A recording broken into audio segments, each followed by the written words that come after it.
Hey man, he don't need 15 minutes. 45 seconds tops. Well, shit.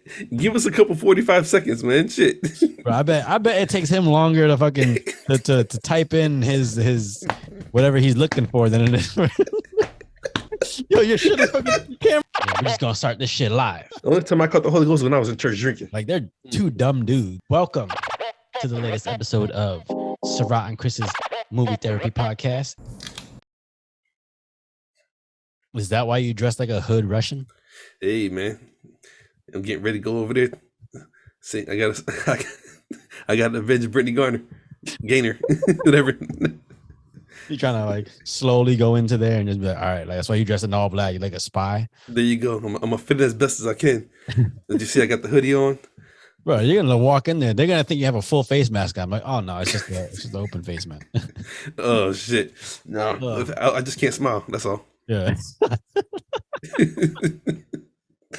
Oh man! Like his teeth are as white as snow. What the? It's got some those things floating through the air over there. It's the abominable bro man. Hell yeah!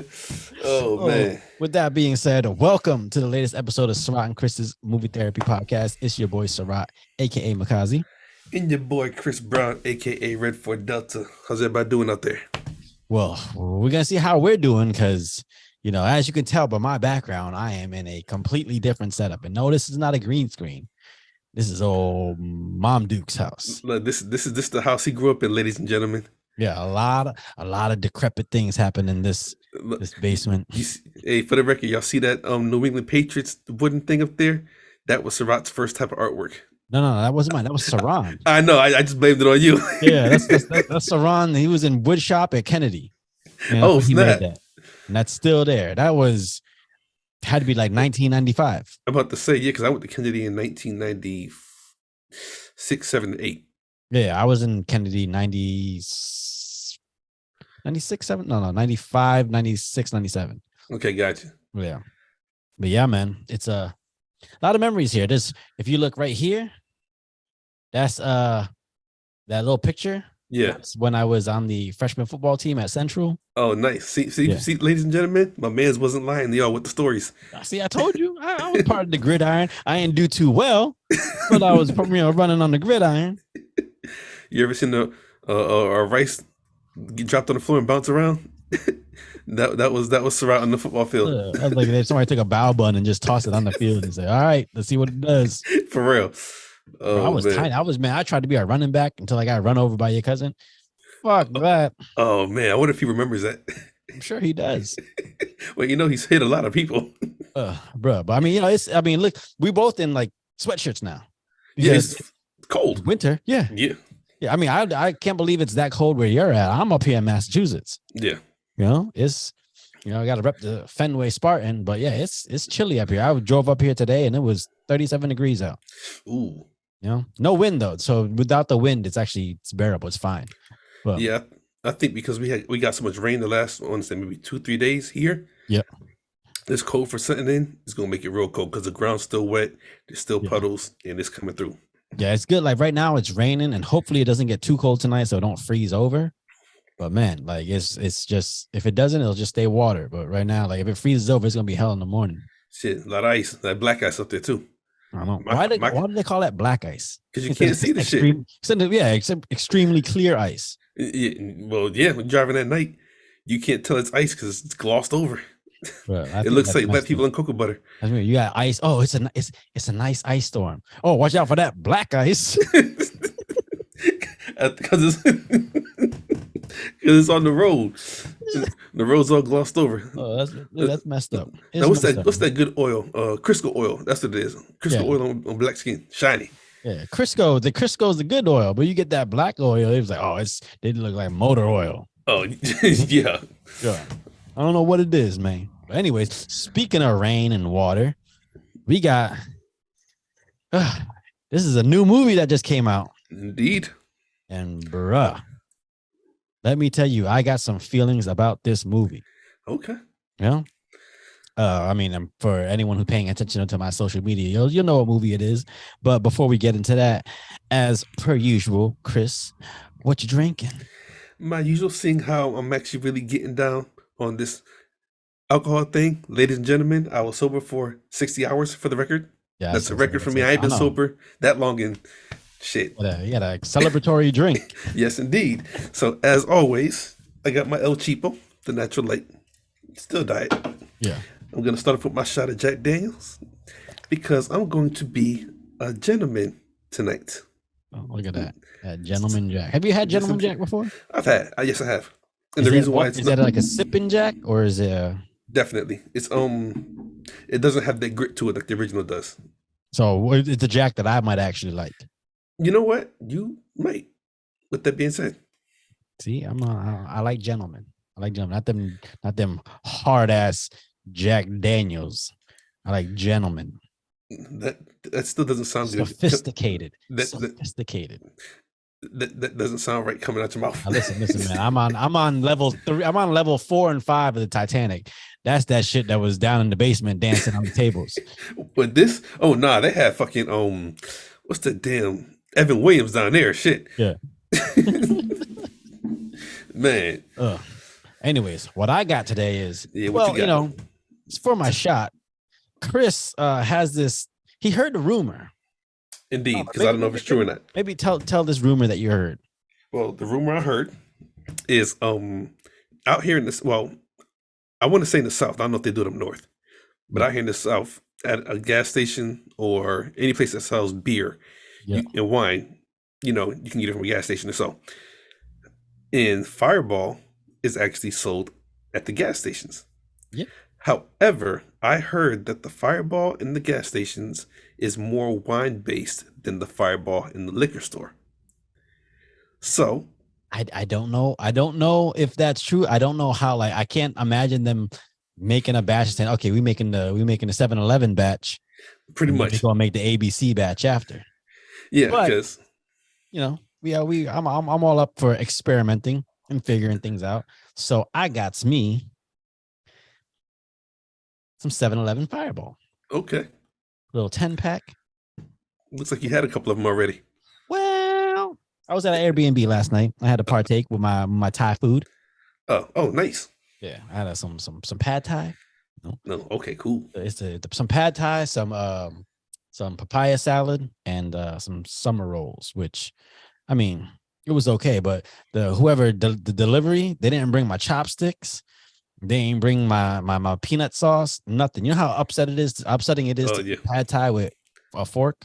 So did you do it like the Beauty and the Beast, where you just lift the bowl up and just went at it? I mean, I'm doing that regardless. But no, I had to. Luckily, the Airbnb had they got utensils, so I used that. But yeah, some silverware. Yeah, so I got my Jack here. But I mean, my Fireball. That's Freudian slip. Yeah, Freudian slip. Okay, so that's the 7-Eleven one. Yes, this is 7-Eleven. I don't have a regular. I only have. You didn't. Okay, you didn't get the regular. Okay, gotcha. So I mean, when I go to the liquor store next time, I'll taste that. But normally, especially back up here in Massachusetts, I'd normally have a nice artisanal cider. Mm-hmm. Right? They got a lot up here, especially ones I haven't tasted yet. But because of the movie that we're watching, I went with the hard seltzer. Is water. This is Happy Dad hard seltzer. Okay. That's okay. Interesting. I've never had it before. I saw it at a Buc-ee's and I was like, you know what? I want to do seltzer because I want to do water because of the movie. Okay. I was like, I never had Happy Dad, so we'll give this a shot. It's supposedly gluten-free with electrolytes.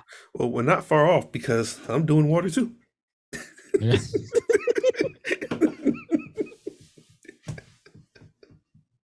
Oh man. Oh shit. But yeah, so I don't have a cup here, but yeah, I'm curious about this because I'm all for like light beers, light ciders, anything to watch your calorie intake while trying to get a little bit of alcohol in you. So this one doesn't look too bad. It looks plain as hell, which is interesting because sometimes they say less is more. Yeah. That's what actually attracted me to the packaging because it was really simple. And I was like, you know what? Look like they try to do make it look like a Molson Ice, but like seltzer. I don't know. So we'll see. Just curious. You got your V8? Nah.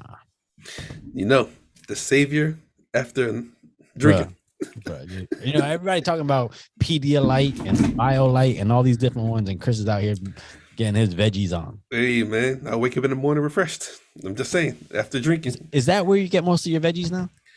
Oh no, because I've always been a vegetable drinker. I mean, a vegetable drinker, shit, a vegetable eater. You know what I'm saying? Yeah, So I'm not really tripping. But I don't mind it. I mean, yeah. They know. I mean, I'll be honest. I've been drinking VH lately since you brought it up, and you know, it's nice to get some vegetables in there. Yeah. It's not that I don't eat vegetables; I just don't eat enough. Yeah, and me, I try to, especially when I eat a meal, I kind of want to. I try to make it as balanced as possible. Yeah. So I'm not gonna say that I eat enough, but I'm pretty sure extra vegetables aren't gonna hurt somebody. Yeah. You know what's funny? I didn't even think about this. Today I'm doing fire and water.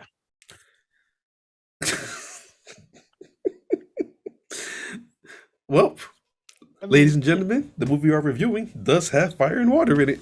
Yep. So, I mean, you know, for those who are paying attention to the movies in theaters right now, the movie we are talking about is Avatar 2, The Way of Water.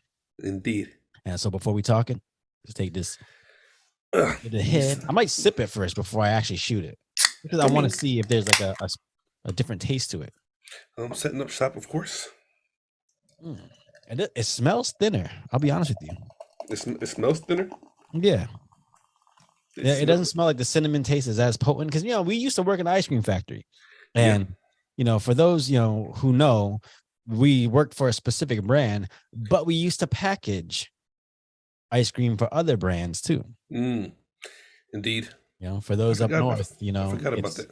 Yeah, for those up north, you know, if you've ever been to Cumberland Farms, just know that Cumberland Farms ice cream comes from the same factory.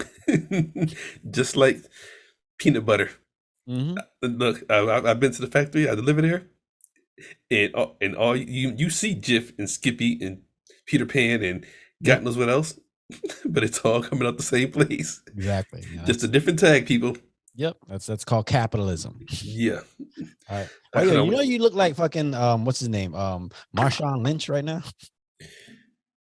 I'm just here so I don't get fired. I'm just here so I don't get fired. So I don't get fined. I'm just here so I don't get fined. Yeah, where my Skittles? Yeah, well, I ain't got no Skittles. I got V8 and whiskey. Yeah. All right. Cheers. Yes, indeed.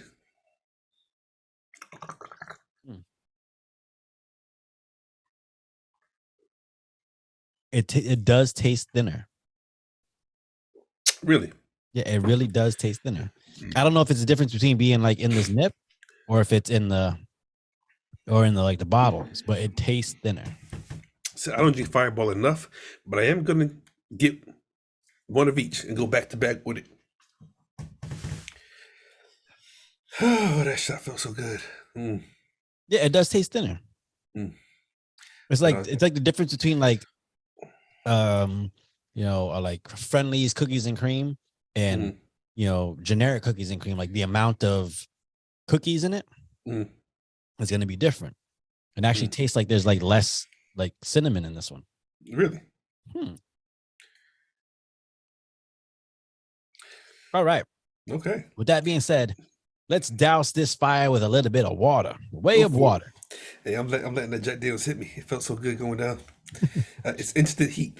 I swear. That's like you out there like square dancing with Jack right now. Like, hell yeah, nice to see you again. It's been a long while. Let me show you these new moves I got. It's called being sober. All right, so Avatar 2, Way of Water. Okay, off rip. Did you like this movie? Yes. Come on, elaborate. I mean, I liked it because, you know, the story was good. You know, the graphics, the connections, you know what I'm saying? For this first few minutes, it's gonna be non-spoilers. Oh gosh. Obviously. For the first, like, you know, at least 5-6 minutes, we gotta, you know, for those diving in and, you know, who don't want to get spoiled right away. I don't know why you're clicking on if you haven't watched the movie yet. But with that being said, spoiler. Yeah. So you liked it and you what? I did. I do think the first one was better, but I'm not mad at the money I spent to go watch on the big screen. So you think the first one was better than this one? I do. Okay. Is that because you don't know how to swim? Oh no, I can swim very well. I'm from the north, baby. Kennedy had a pool. We just talked about that. Hey, But that's where I got good at swimming, because I barely knew how to swim beforehand. hey. And my ass looked like a fucking golden retriever with 3 legs. Oh shit. But I Damn. learned how to swim. Hey, look. You know, there's a whole saying about only black people in the South can't swim. Um, I'm not gonna say why. Maybe that's why slavery only existed in the South. The motherfuckers couldn't swim up north. I don't know, but I can swim. My ancestors could swim. Just saying. Oh shit! I don't. So I've heard. Don't know for sure. You know what I'm saying? Swim all the way up the damn Mississippi. Hey, I was free. I was free. I was free. You know what I'm saying? You know, in the Mississippi, they got bull sharks now, right? I wouldn't doubt it.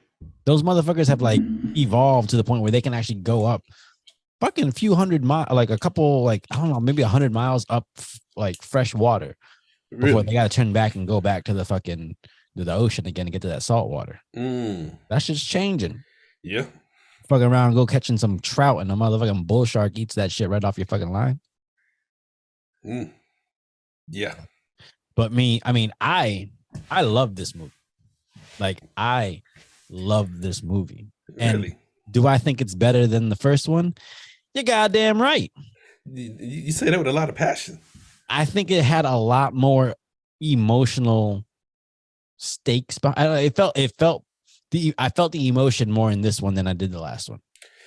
This one was definitely more family orientated. Oriented. There you go. Yeah, yeah. But no, I felt like the emotion, the emotional beats, I felt more. I thought the computer graphics completely like demolished the last one, and the last one was fucking incredible. Really? Yes. Okay, let me put it like this, because the first one, I sat directly in the middle of the theater, I want to say. Yep. This one, I was up in the top right corner. Yeah. So maybe I had the wrong seat. Well, I don't know. I just know that in this one, there were times where I was sitting there watching the movie, and like, there'd be a close-up scene talking to someone, and I'd have a hard time paying attention to the dialogue, because I was like, is that fucking makeup or is that like computer? Because it would look so fucking real. Yeah. Like I could see the texture in their skin. You didn't get that crazy, like with computer graphics, sometimes it just looks hollow. Like you don't look like there's no soul behind that shit. This one, it looked like, okay. I just, they were actually real people or real living beings. Yeah. After about 10 minutes, I completely just didn't even think I was watching like people in CGI. I thought I was watching like real beings running around and shit like that. Okay. I thought the 3D was fucking incredible. All that 3D underwater. My goodness. I've been snorkeling. That motherfucker. I haven't been. That movie makes me want to go deep sea diving. See, I really feel like I sat in the wrong seat, which is why I hate going to the movies on opening night. You know what I'm saying? Yeah. I prefer to wait till like Sunday morning, afternoon, when people are in church, and I can go be the devil's advocate. Well, I'm gonna go again to see it. I'm gonna go see it on the biggest screen I can, because like that shit was just, goddamn, I might go do that tonight after we get done filming this. Ain't nothing wrong with that. But yeah, man, it was maybe one of the best, if not the best, like theater experiences I've had. Really? Yeah. Nice. Okay. Yeah. It's like it's up there with Avengers Endgame. Oh wow. Night, like that theater experience where you're like laughing and roaring with the live audience. Because that's the thing, like no matter how good a movie is, and no matter how good your home system is, watching a movie that genuinely gets your emotion and genuinely gets you hooked with a crowd and everybody's actually like cheering and shit like that. Yeah, it's my favorite shit. Okay, cool. Yeah, we'll dive into it. All right, so that's the end of the non-spoilery shit. Yes. I'm about to pour my shot of Gentleman Jack. Now, this is not something you actually shoot. I'm just a shooter, so I'm gonna shoot it. All right, so I got a wild cherry and I got a lemon lime. Interesting. Do you plan on drinking them both? I'm not sure. I'm going wild cherry. Fuck this shit. I was gonna say, if you're gonna drink them both, I'd go lemon lime first, but that's just me. We're going wild cherry just in case. Who knows? I might drink them both. Look at that. Look at that. My bullet. You can pour it in there and just sip it. I could, but no, the first one's got to be a shot. I might sip after. Hey. What's the Hennessy equivalent to Gentleman Jack? VSOP? Hennessy VSOP? Honestly, I really don't know. I haven't had this in a long time, so I gotta readjust my taste buds. Right, it's weird. Like you blending in, like it's I see the jacket, your sweatshirt and your hat, and then all of a sudden you just see like brown right in between it. Hey, motherfucker, it's cold, man. Shit. It looked like hey. You ever seen that cover, the Source magazine cover with Death Row? With it's like Tupac and Suge Knight in there. That's what it looked like right now. Well, look, you were talking about brown. You blending in with the back wall, so for the record. I didn't say I wasn't brown. I'm just saying you were surrounded by black and you got that brown face. It's sticking out. Really, it's fucking cold, man. Shit, arms is covered in everything. Yeah, I know. Man. All right, let's see what this do. It smells good. It smells like a Jolly Rancher. Okay. You know what this tastes like?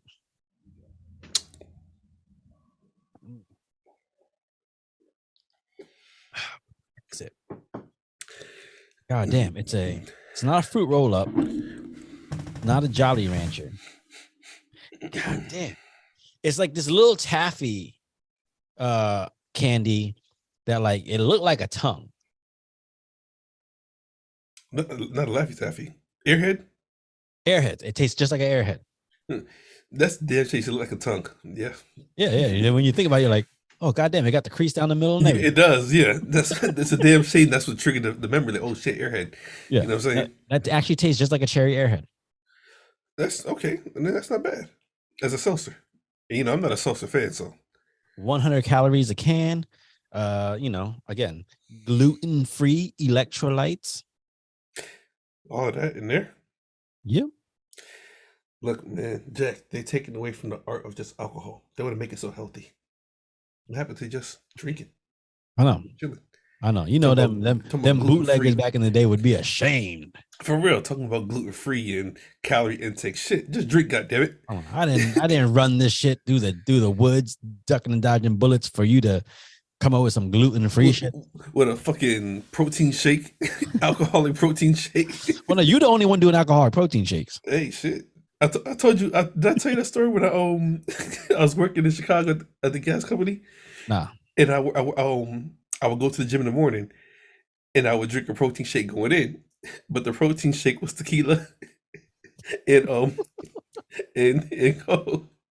So I was walking in there one day drinking it. Yeah. And my homeboy walked up. I was like, "You came from the gym?" I was like, "Yeah, protein shake. You want to taste?" He's like, "Yeah." He sit there was like, "I got to start working out." Because it was full of alcohol. Alcohol and protein shake. Oh, shit. Oh, man. That's a good idea. I might try that one day. He said, "I got to start working out." Like, you're damn right.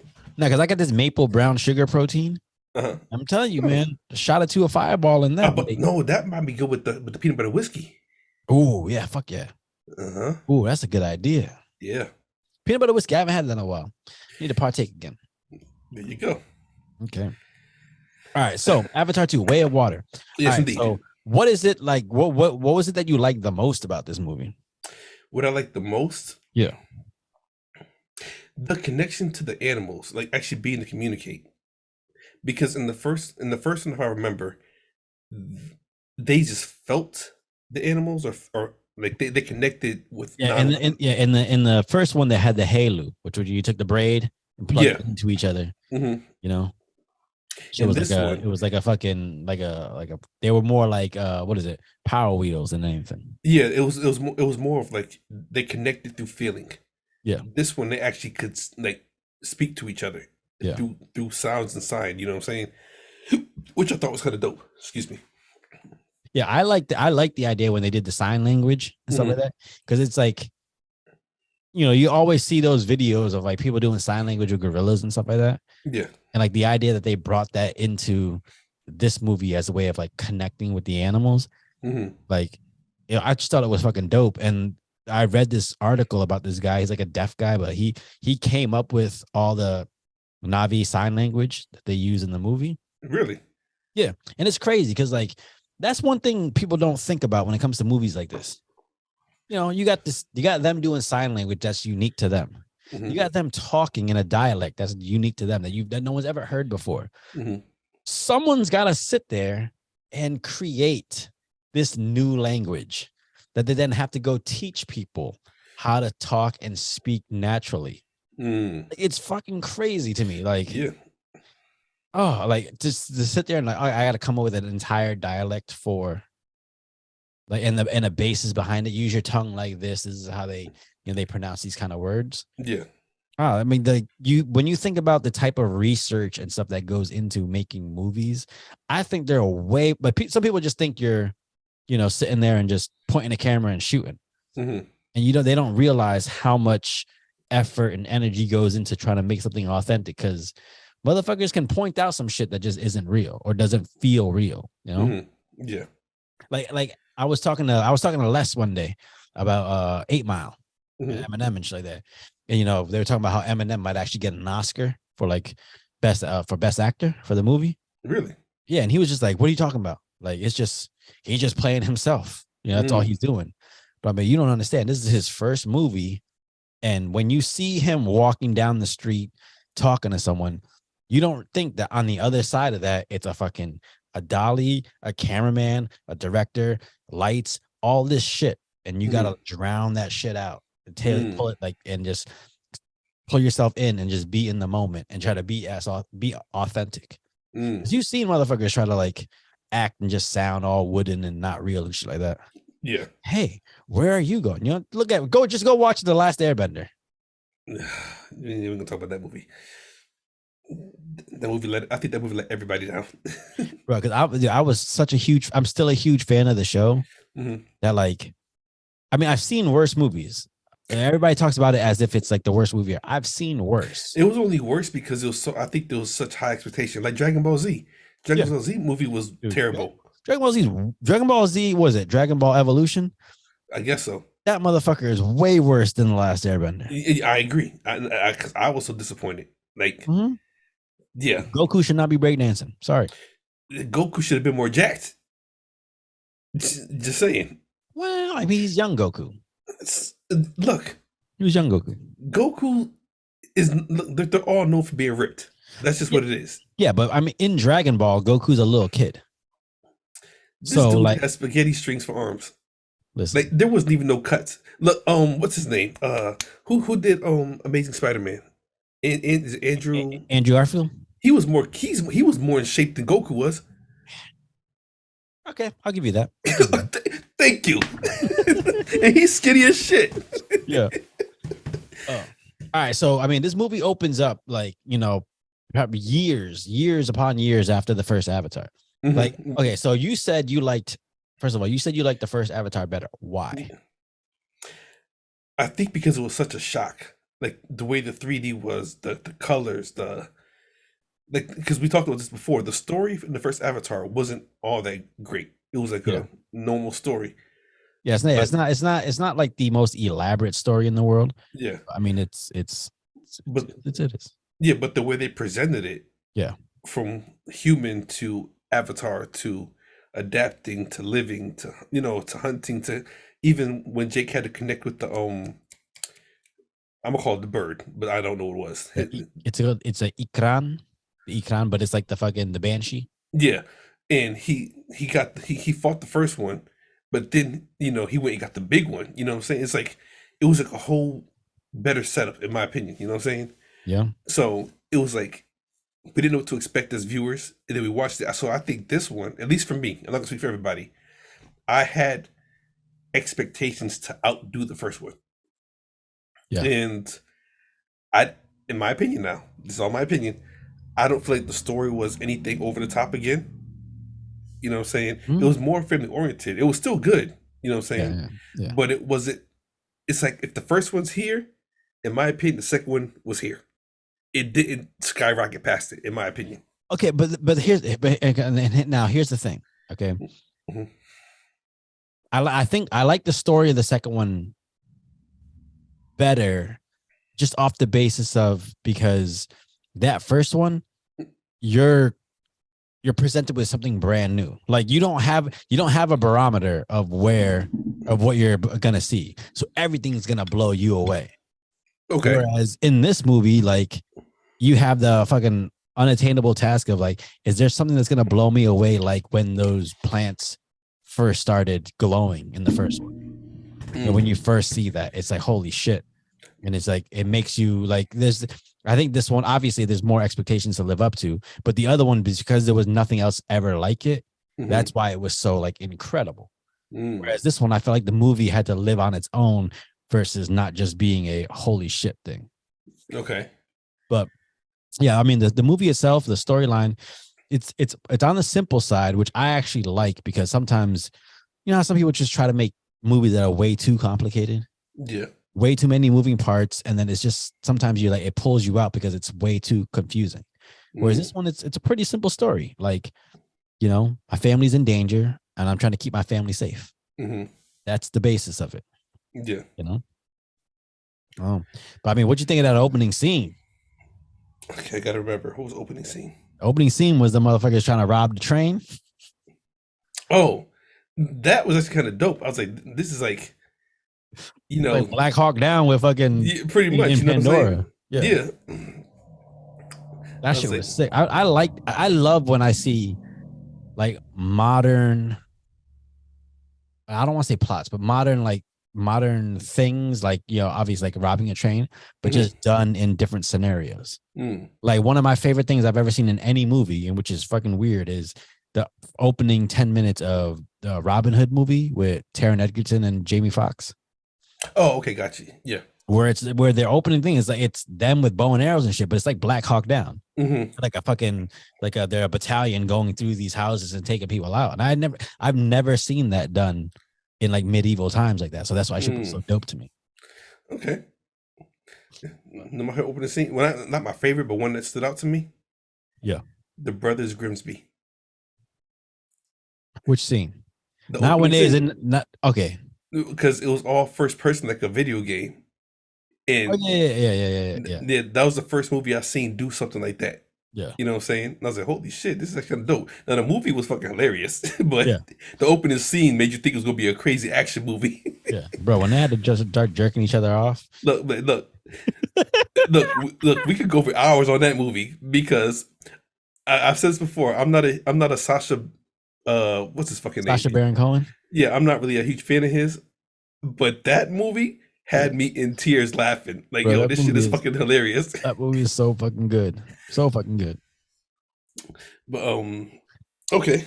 Yeah, like I thought the opening scene with like showing that, like, you know, when they were robbing the train, it showed like how evolved, how different life was on Pandora versus when we left them. Because when we left them, they drove out the fucking the sky people, and you would have thought they were like going back to, like, you know, being in a peaceful nature driven society. Aborigines. Yeah, pretty much. Yeah. But side note, man, I was watching this show about Aborigines. Bruh. That's all I'm gonna say. Bruh. I would love to meet more Aborigines, but like, really? I'm unfamiliar. Yeah. Okay. Those are some brothers. Some of them dudes are so black they purple. I think I remember the lines on that one. yeah. But no, it's okay. So like, yeah, you would have thought they went back to being like in a very like naturalistic state, but now you saw that like the sky people didn't really leave the way they thought we thought they were gonna. You know, which is crazy. Like, I was listening to a podcast today, and they were talking about the cobalt that they need for like rechargeable batteries. Okay.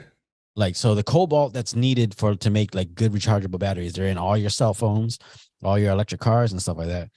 And like 3/4 of the world's cobalt comes from this small mining area in the Congo.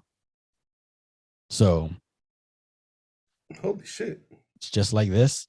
And like, bruh, they were talking about how, like, you know, if you talk to a lot of the companies that get the cobalt for their batteries and all that shit, they're like, they don't deal in conflict minerals. Conflict minerals are like, where you use slave labor, child labor, and all this stuff, Yeah. and like it's all mined by machines. Mm. Then you get down there and you look at the mines, and there's like 15,000 Africans digging by hand, fucking for $1 or $2 a day, trying to get this fucking cobalt, no mask. It's fucking nuts, bro. Really? Yes. Damn. It's crazy. So like that shit is just, it's still, the guy was saying that like the amount of slave labor and then the profit made off of the goods that comes from slave labor has probably never been higher in history as it is right now. Damn. Which is crazy to me. Mm. Because you think you left all that shit behind. Yeah. Yeah, for real. I mean, this whole movie, Avatar, the whole world itself, like the first Avatar movie, this one, it's basically a call to arms about, we got to protect this fucking planet. Yeah. Yeah, indeed.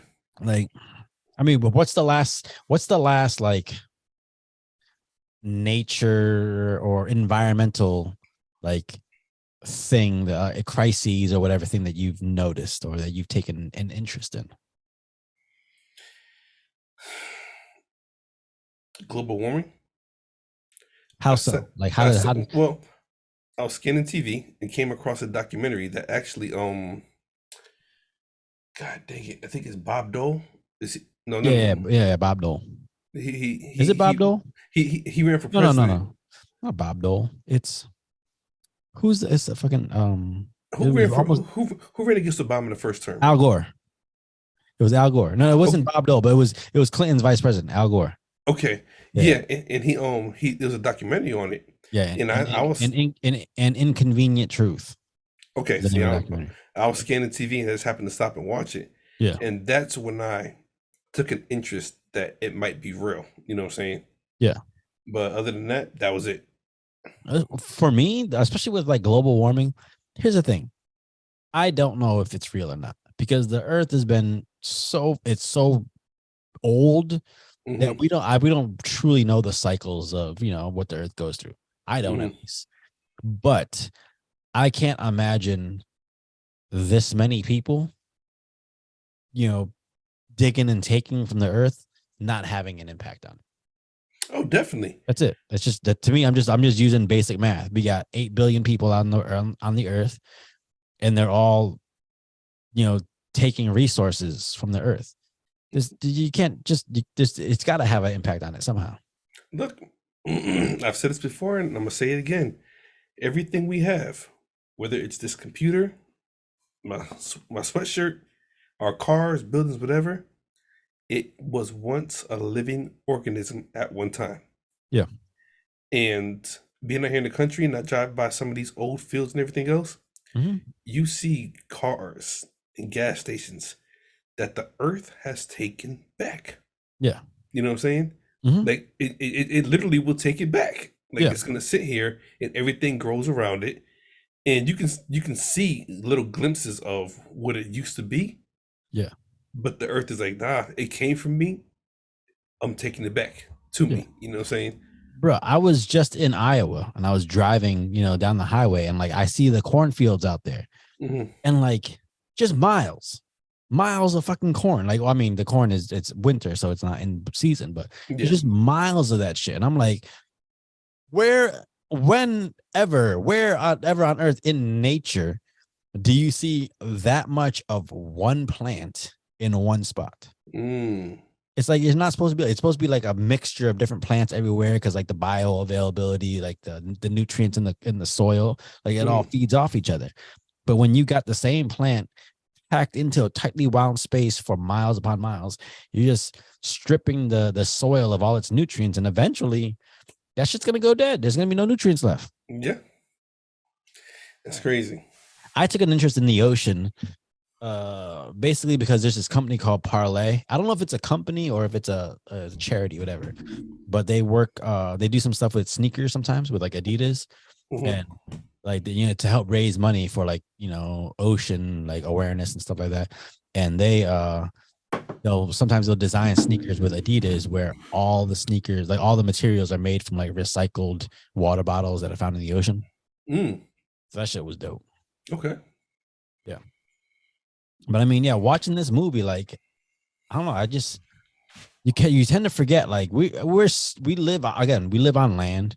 We get so used to everything we see every day, but like we forget that the world is fucking 80% water. Yeah. It's fucking all around us. And, Yeah, and we don't know shit about it. no, we really don't. There's so much shit in the bottom of these oceans. Like one thing I loved watching when I was injured was God dang it, it's on National Geographic. I think Disney has it on draining the oceans, and they actually would go and take imprints of the bottom of the ocean or Yep. different lakes and everything Yep. to see what's under there. And there's, man, I swear, I think there is so much money at the bottom of the water, bottom of the ocean. Yeah. So much money. Well, you got to figure, like, man, like every day there's new species found in like the jungles and shit like that, right? Hmm. That's a small footprint on the earth. Imagine what's at the bottom of the fucking ocean. Yeah. Like people didn't think giant squids were real. They was stories. And then like 10, 15 years ago, all of a sudden they had seen some like giant squid carcasses like fucking wash up ashore, and they're like, oh, these motherfuckers are real. Like 60-foot long fucking giant squids. Okay, Mr. Miyagi. Bro, I almost went like this. Caught that motherfucker. You know what's fucked up? I'm sitting here talking about nature as I'm about to kill this motherfucking mosquito. First of all, it's winter. Why is there mosquitoes around? Well, first of all, okay, yeah. Why is it in the house? My parents leave the door open. I was going in and out of the house unpacking my bags earlier. Maybe one got in here. It's a mosquito, you done met some Navy SEAL crabs. That's a Navy SEAL mosquito. Motherfucker, last of a dying breed. It's like shit. You're not gonna kill me. Motherfucker, it's cold out there. The motherfucker's living off of old dead bugs in the house somewhere that's in the corner. Like whatever blood he could find. Yeah, man. I mean, like, what'd you think of the 3D technology done in this movie? That's what I'm saying. It didn't hit me the way it did the first time. Because that's really? But that's what I'm saying. I think I was sitting in the wrong seat because I was looking forward, forget the movie. I wanted to see the 3D effects because I remember the first one where the I'm gonna call them jellyfish, but they weren't jellyfish. They were those little fucking things from the plant, from like when you blow the dandelion thing. Yeah. And I can remember sitting in the movie theater and I wanted to reach up and touch it because it really felt like it was in my face. You know what I'm saying? Yeah. And I didn't get that same effect with this one. Bro, that scene when it's raining and when they're in the jungle, bro, there were times where it was raining. I literally wanted to go like this. I thought that shit was in front of me. Where were you sitting at? And what movie theater? Not movie theater, but movie screen did you see? So first of all, it's IMAX or bust. Okay. Like when you get a movie like this, you go into IMAX. Okay. And I wasn't in the middle, but I was like, if this is the section in the middle, like IMAX is here, here, and here. I was on the end of that middle section, like the last seat on that middle section, before it turned and went around the corner. And the people I were with were on. Oh, so you had the big screen. Yeah. Okay. See, I didn't see it that that's way. What you need. That first 10 minutes, I almost got vertigo because I was like, I almost got dizzy for a second. Then all of a sudden it adjusted. I was like, oh shit, okay, cool. See, the people I went with, I think they had a little vision problem with that kind because, like you said, if I'm gonna see a movie, I want to see it in its full effect. Yeah. But it was I was invited to go. I went because I was gonna see it regardless, but I had my own plan to go. But I went, so maybe that was it. Maybe I saw on the wrong screen. So for me, when we went in IMAX, like they had the trailer for Ant-Man, Quantumania, and then they had the trailer for Guardians of the Galaxy 3, and they had both those trailers in 3D. Okay. So when you saw that 3D, you're like, oh, okay. Then all of a sudden you see the 3D in Avatar, you're like, oh, okay, that's 3D. Because you have it to compare to. Okay. Which was nice. So that might have been my problem. Maybe I saw it on the wrong screen. Yeah. But I mean, even the ocean effects, like I heard so there was a lot of technology, like James Cameron, from what I read, like he made that first movie and then he had this idea for these movies like right after. But he said like we can't make them yet because the technology don't exist. So they took 13 years for this movie to be made because they had to invent the technology to make this movie. So like, you know, they were doing motion capture underwater. They're doing all this different shit. It's like you just, man, like that's dedication. This motherfucker made Terminator 2. Holy shit. He made Terminator 2, Titanic. Like he ain't I just didn't know James Cameron made Terminator 2. He made Aliens, Terminator 2, and Terminator 2, Okay. Titanic, fucking that dude, he takes his shit seriously. I see, because all those are box office killers. You know what I'm saying? Yeah, he's got 2 of the top 3 movies ever. Titanic and Avatar. Yeah. And the only thing in between that is fucking Endgame, Avengers Endgame. And that Avengers Endgame needed 10 years of buildup. But see, Endgame was more about the story, in my opinion. Yeah, but I mean, if you didn't have the connection to all those superheroes, if Avengers Endgame was a movie by itself, it would not have made $2 billion. No, hell no, because you had to watch it from the get-go. You had to watch it from the start. But that's what I'm saying. You had 10 years of buildup for this final epic, and going up against this movie that's just an original creation out this motherfucker's mind. Like, it's crazy. Yeah. But yeah, I mean, I the water effects in this movie I thought were fucking dope. Like when they're swimming and diving through the water, like it just felt so real to me. Like, let's talk about the water, because in the movie, obviously they well, not obviously, because if you ain't seen the movie, you don't know, but they flee their forest. Yep. Because Jake Sully, his family, they realize they're being hunted. Yeah. You know what I'm saying? He realizes like his past is catching up with him. Yeah. And this war isn't about, it gets to a point where the war isn't about Pandora, it's about him. Yeah. And so hold on to that thought, because you said his past catches up with him. You know what I'm saying? Yep. So to save the people, because he basically became the ruler of the forest people. Yeah, Taruk Makdal. See, you know all that shit. Yeah, he fucking, he jumped on the big one. Okay, yeah. See, man, listen, I'm the one with and you're supposed to be the one with the good recall. I told you I caught a crazy headache in the middle of it. I caught a crazy fucking headache, but I know why, which will keep it between me and you.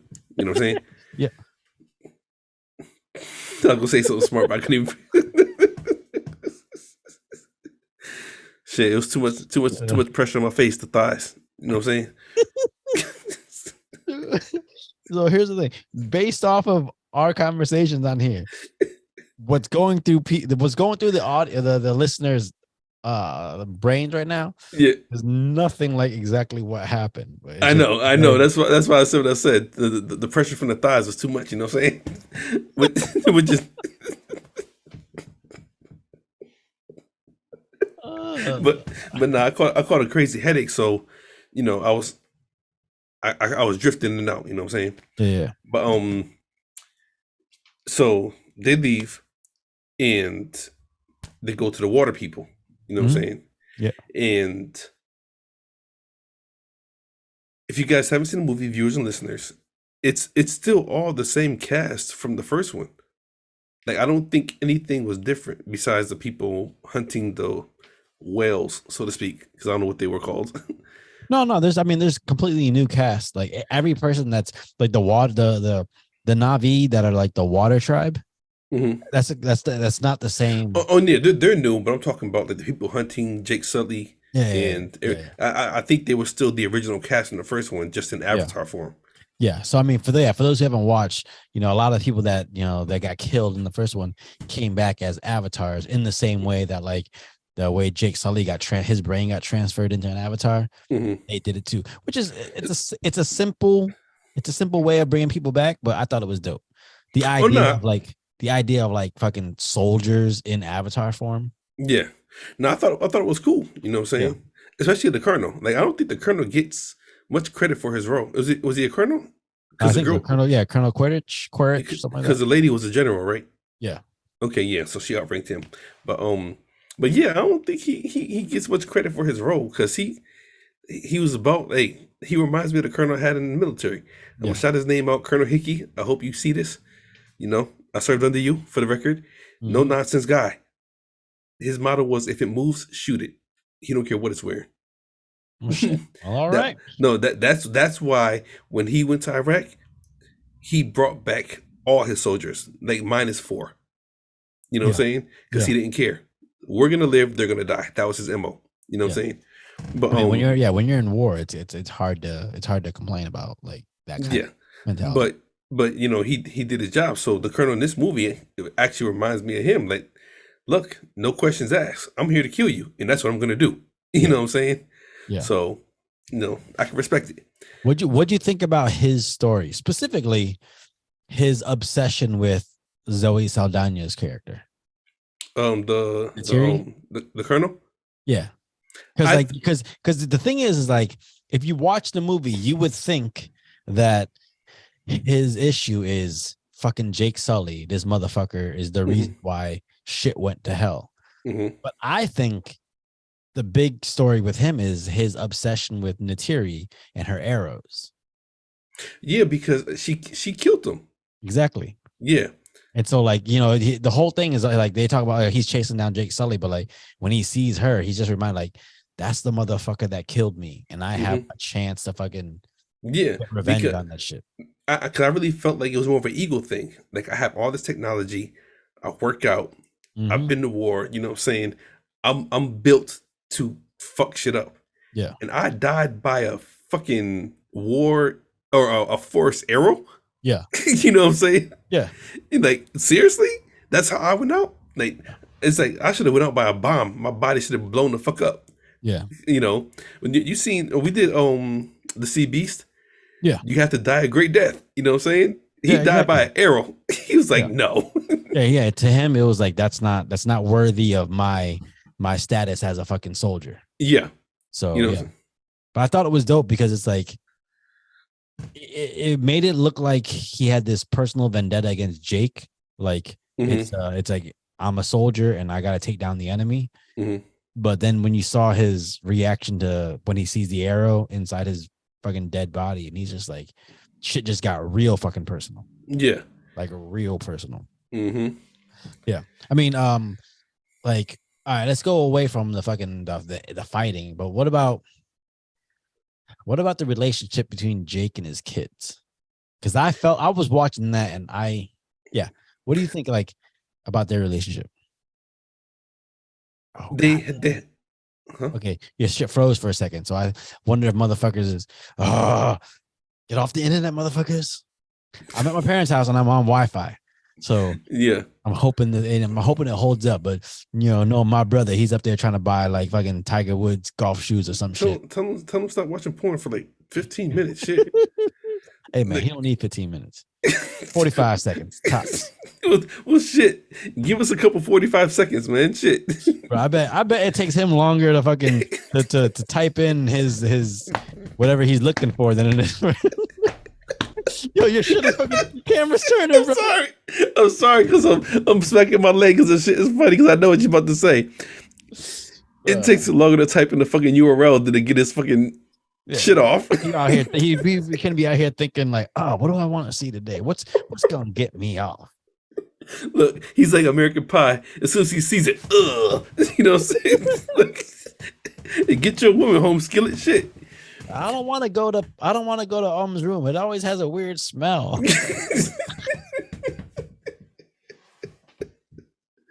Oh gosh, he's gonna kill us. Oh man, But that motherfucker better grow 5 inches before he tries to kill us. yeah, true. Yeah, he gotta grow a whole lot more than that shit. I don't know. I Oh told you he man, wearing skinny jeans now. He better stretch. he is Asian though. Yeah. I don't know. You I know. told you he looked like a lollipop.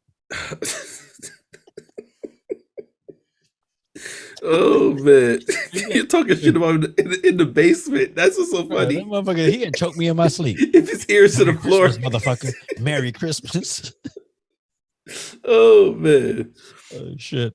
But no, like, okay, what do you think about his like Jake's relationship with his kids? Because I thought that was one of the more like interesting aspects of this story. Oh, it definitely was because he had a blended family. They, of course, they took on Spider in the end, Yeah. but he had his own I feel like three. they took him on. They took him on in In the general. Like, yeah, they they took him on it subliminally in throughout the movie, yeah, but then they made it like official in the end. You know what I'm yeah, saying? yeah, But he had was it three children of his own, the two boys and took yeah, right, and Tuck, yeah. and then Sigourney Weaver's character. What? How did she get pregnant? Well, that's the thing, they don't know. I know. And I They, think that's gonna come out later. But that was almost, I want to say it was almost like a Jesus thing, because like it's Sigourney in Avatar 1, she dies and they connect her with Awa, and her consciousness goes up into the fucking into the whatever tree of life, yeah, so to speak. but then they still keep her avatar alive. And somehow that avatar gets pregnant. Like, I don't know. Maybe somebody, you seen fucking Kill Bill, right? Yeah. Yeah. Yeah. Yeah. So maybe maybe when the lights was out, the nurse came by and was charging people $20. You ever had an avatar? That is so terrible. Oh man. But okay. So then he takes on Kate. Yeah. And then so they really have a blended family. You know Yeah. what I'm saying? Yeah. And it's cool. Like you could tell there was a lot of love there. Like, Yeah. just like, hey, this is what we are, this is what we do. Everybody's welcome here. You know what I'm saying? And I think the connection with him and the kids was really, really good. He had the one knucklehead son, as always. Yeah. You know what I'm saying? But was he a knucklehead son? Or was he a son who was just trying to find himself? I think it's more about being misunderstood. Yeah. Trying to find himself and not knowing how to express what he already has discovered about himself. Yeah. You know what I'm saying? And then when you're always fucking up, so to speak, you get the cold shoulder. When you're not fucking up on purpose, you're just trying to figure out who you are. Yeah. You know what I'm Side note. Mhm. Tell me that dude didn't look like Zero from Holes. Zero from Holes. You know the movie Holes? Nah, You I never seen Holes. You never seen Holes with Shia LaBeouf when they're in the desert and they gotta dig the holes to try to find the treasure? Nah, I never heard of that movie, honestly. Yeah, if you ever watch the movie Holes, that dude, I was like, oh, that must have been him that played him, because they look just like him. Really? Turned around, is some dude from fucking Britain. Shit. With dreads? Yeah. Well, no, I mean, no, that dude, the dude that played the dreads, Spider, that's well, there was the older brother that had the dreads as the avatar, but then Spider, that's Jack Champion. He's from like Virginia or some shit. Like that. I thought majority of the characters in there had dreads. No, because the younger one, the one that was misunderstood, had like a fucking like a Navi like Jerry curl. Okay. He did. Yeah, Oh, God damn it! All right, so we're gonna experiment today because I gotta piss. So tell me like your thoughts on like the kids. The kids, okay. No, I can't tell you. You're fucking leaving as he puts his headphones down. But I thought the kids were a typical family. The older brother who wants to protect the family. The younger, like, always wants to protect the family, do what's right, follow his dad's footsteps. There's a lot on his shoulders, so he has to hold on to it. And then the younger brother who has the freedom to be a fuck up. You know what I'm saying? If anybody watching this, listening, has siblings, the older one is always responsible for the younger one, because the younger one wants to break all the fucking rules. You know what I'm saying?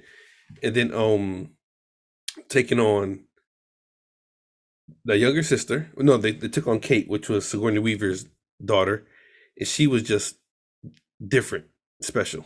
She had gifts that she didn't know she had, and they took her on because, of course, they knew her mother. And Spider, they like in the movie, if you watched it, he just appeared. They didn't know who he was until the Colonel arrives. That's the Colonel's son, you know, which they don't go into much of his background either, how he was conceived. But I guess that wasn't important. And then Took, which is the baby girl. Everybody always protects the baby. It's just, it is what it is. If the baby's gone, then shit, the world's ending. You know what I'm saying? So, just a quick recap since Mr. Miyagi got back. Listen, I was leaking. I was literally leaking. I was like, I had to go because about to mess up my Nikes. You were leaking? I was leaking. Oh, God. Okay. You got to understand. I just got to the house today. So I drove from Orlando for the last couple of days up to Massachusetts. So like I have a lot of liquids inside me. Okay, get you a piss bucket or something. Shit. But I'm about to get me a fucking catheter. Oh shit. So while you were gone, I just broke down I'm gonna give you the quick run. Yep. You got the older brother that wants to live with his dad and protect the younger siblings. Mm-hmm. The younger brother who has the room to be a fuck up because he has an older brother. Yep. You know what I'm saying? Kate, the outsider. Yeah. And she's still blood because they knew her mother. You know what I'm saying? Yeah. And then Spider, which he just appeared, as they say, but they don't elaborate where he came from. They don't even say who his mom was. Yeah. But which knows Colonel's son. And then the baby girl. Took. Yeah. You got to protect the baby girl. You know what I'm saying? Baby always gets protected, no matter what. You know what I'm saying? But there is one part. There's one part that they gloss. They don't gloss over it, but it's real quick. And if you don't pay attention, you miss it.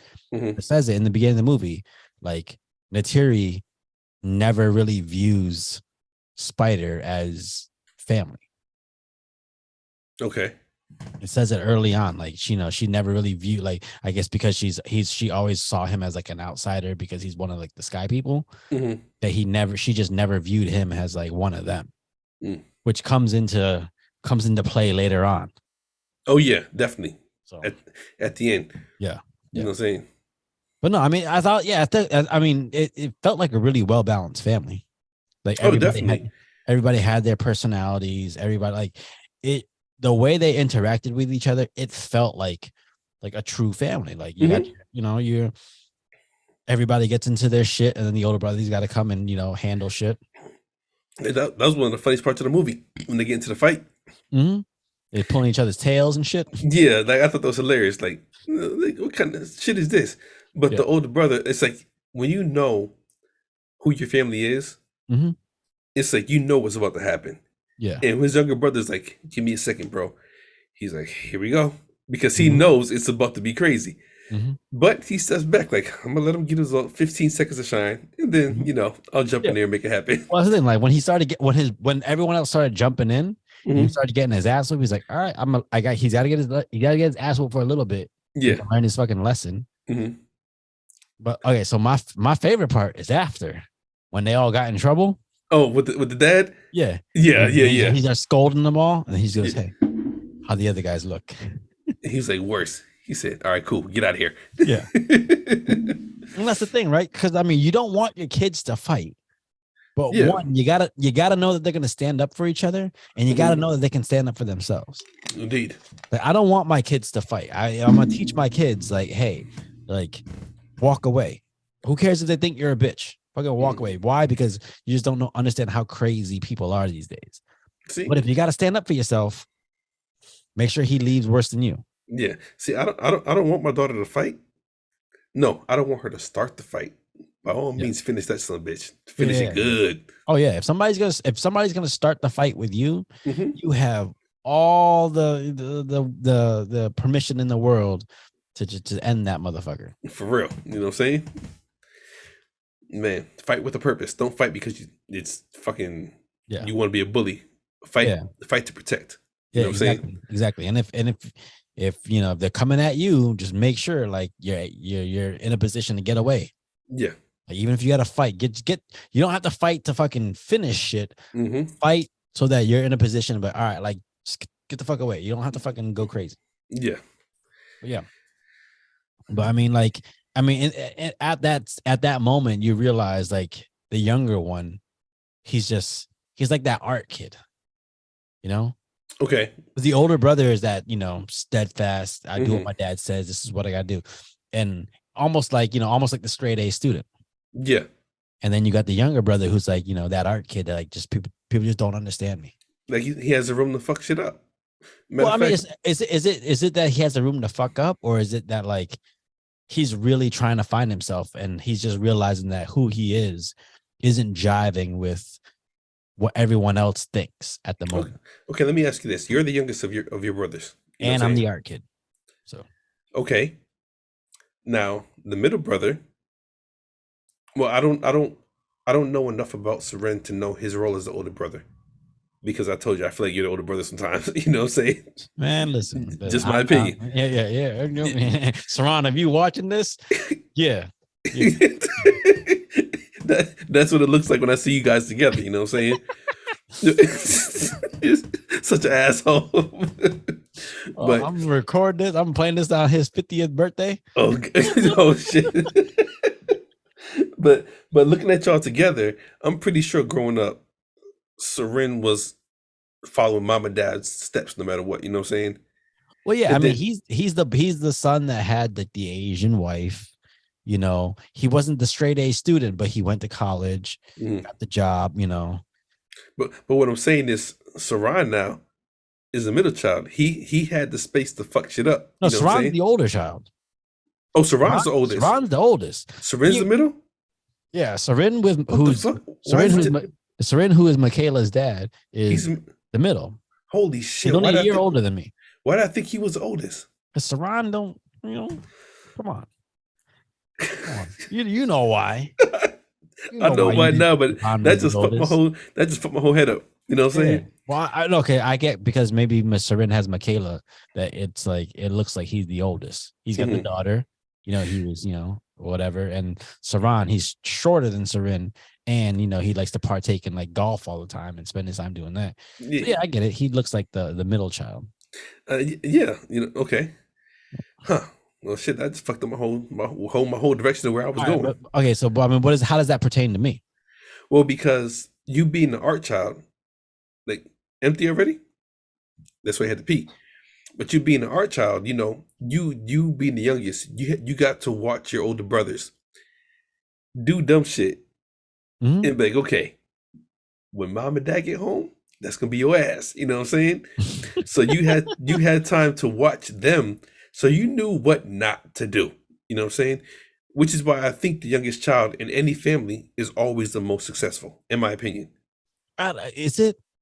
I don't No, know. I ain't gonna say always, but majority, at least Yeah, 90%. The I always youngest. feel like the youngest child learns how to diffuse a situation and how to navigate personalities better than the other ones. And that's why I say they're the most successful because they're always sitting back watching. You know what I'm saying? Yeah. Like I know you guys are stair steps, but like in my household, I'm 37 and my youngest sister is 27. You know what I'm saying? That's a Yeah. 10-year difference. Mm-hmm. So when we snuck in the house smoking weed, you know, she was trying to pass the fifth grade test. You know what I'm saying? Yeah. So it's like, well, I know what not to do because them older ones are getting it right now. You know what I'm Yeah. saying? I, And then I it's like, well, if I'm gonna do it, let me do it better than what they did. You know what I'm saying?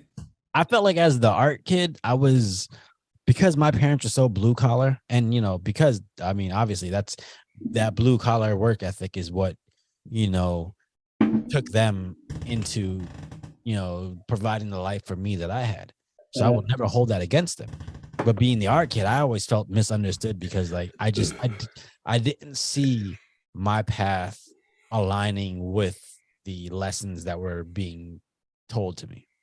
And And not that- and because those lessons were bad. It's just that wasn't my forte. I and knew and it. and Yeah. and to go back to what you said, because you had time to navigate. You know what I'm saying? Yeah. You being the youngest, you were watching your mom and dad, and then Serena and Saran. You know what I'm saying? Yeah. So you're piecing this all together, whether it's verbal or nonverbal, and it's like, okay, he did this and he got this, and he did that and he got that, and mom and dad doing this. How can I be the golden child? I don't want to get in no trouble. I Yeah. don't even think you did it on purpose, but I think younger siblings take that on. That's the thing. I do think they take that on. I don't. Mhm. It was never a moment where I was like, "How can I be the golden child?" Yeah. Because truth be told, I wasn't. I was probably the disappointment until I got success, and then it Mm. was like, "Oh, okay, he made something of himself." Mhm. And they don't realize like, no, this is what I was aiming towards. It's just you saw the 10, 12, 15 years of stress that got me to the success. Mm. Side note, this lemon lime one. You should have drank it first, right? Yeah, that's I told you. I said you should. motherfucker tastes like pine sol. Oh shit! Ew.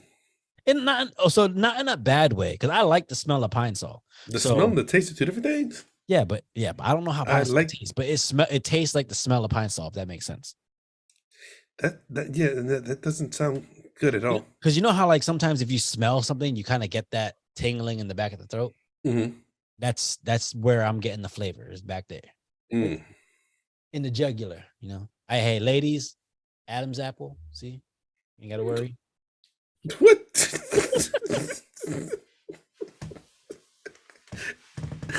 I don't even know how to respond to that one. But no, okay. So yeah, I mean, like within the context of the movie, like I really understood, the kid that like kind of branched off on his own, because like you're trying to convey how you feel and what's going on with you, Mm-hmm. because the rest of the family doesn't really understand. It's hard for them to. I mean, it's hard for them to really take in what you're trying to say.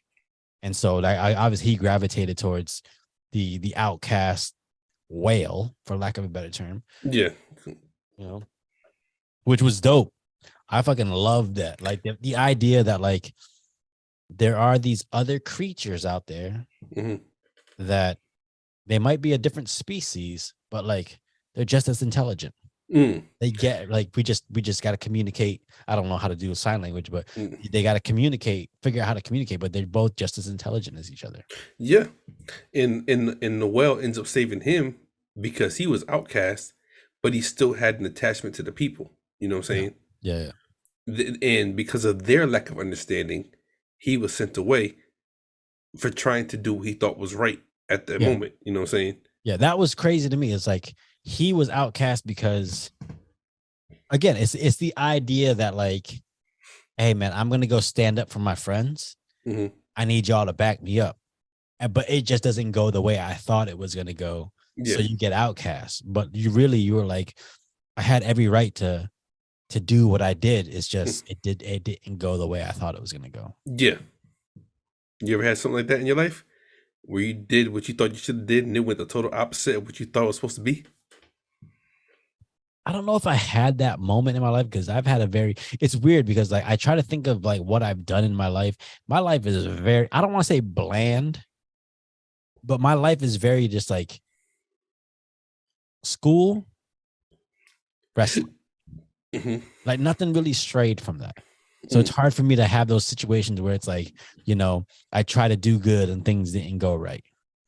I had situations where I try to do what I thought was right and shit didn't go right. Yeah. And I'm not going to say what that was. Just know it almost ended with me in jail for 5 years. That's it. But Yeah.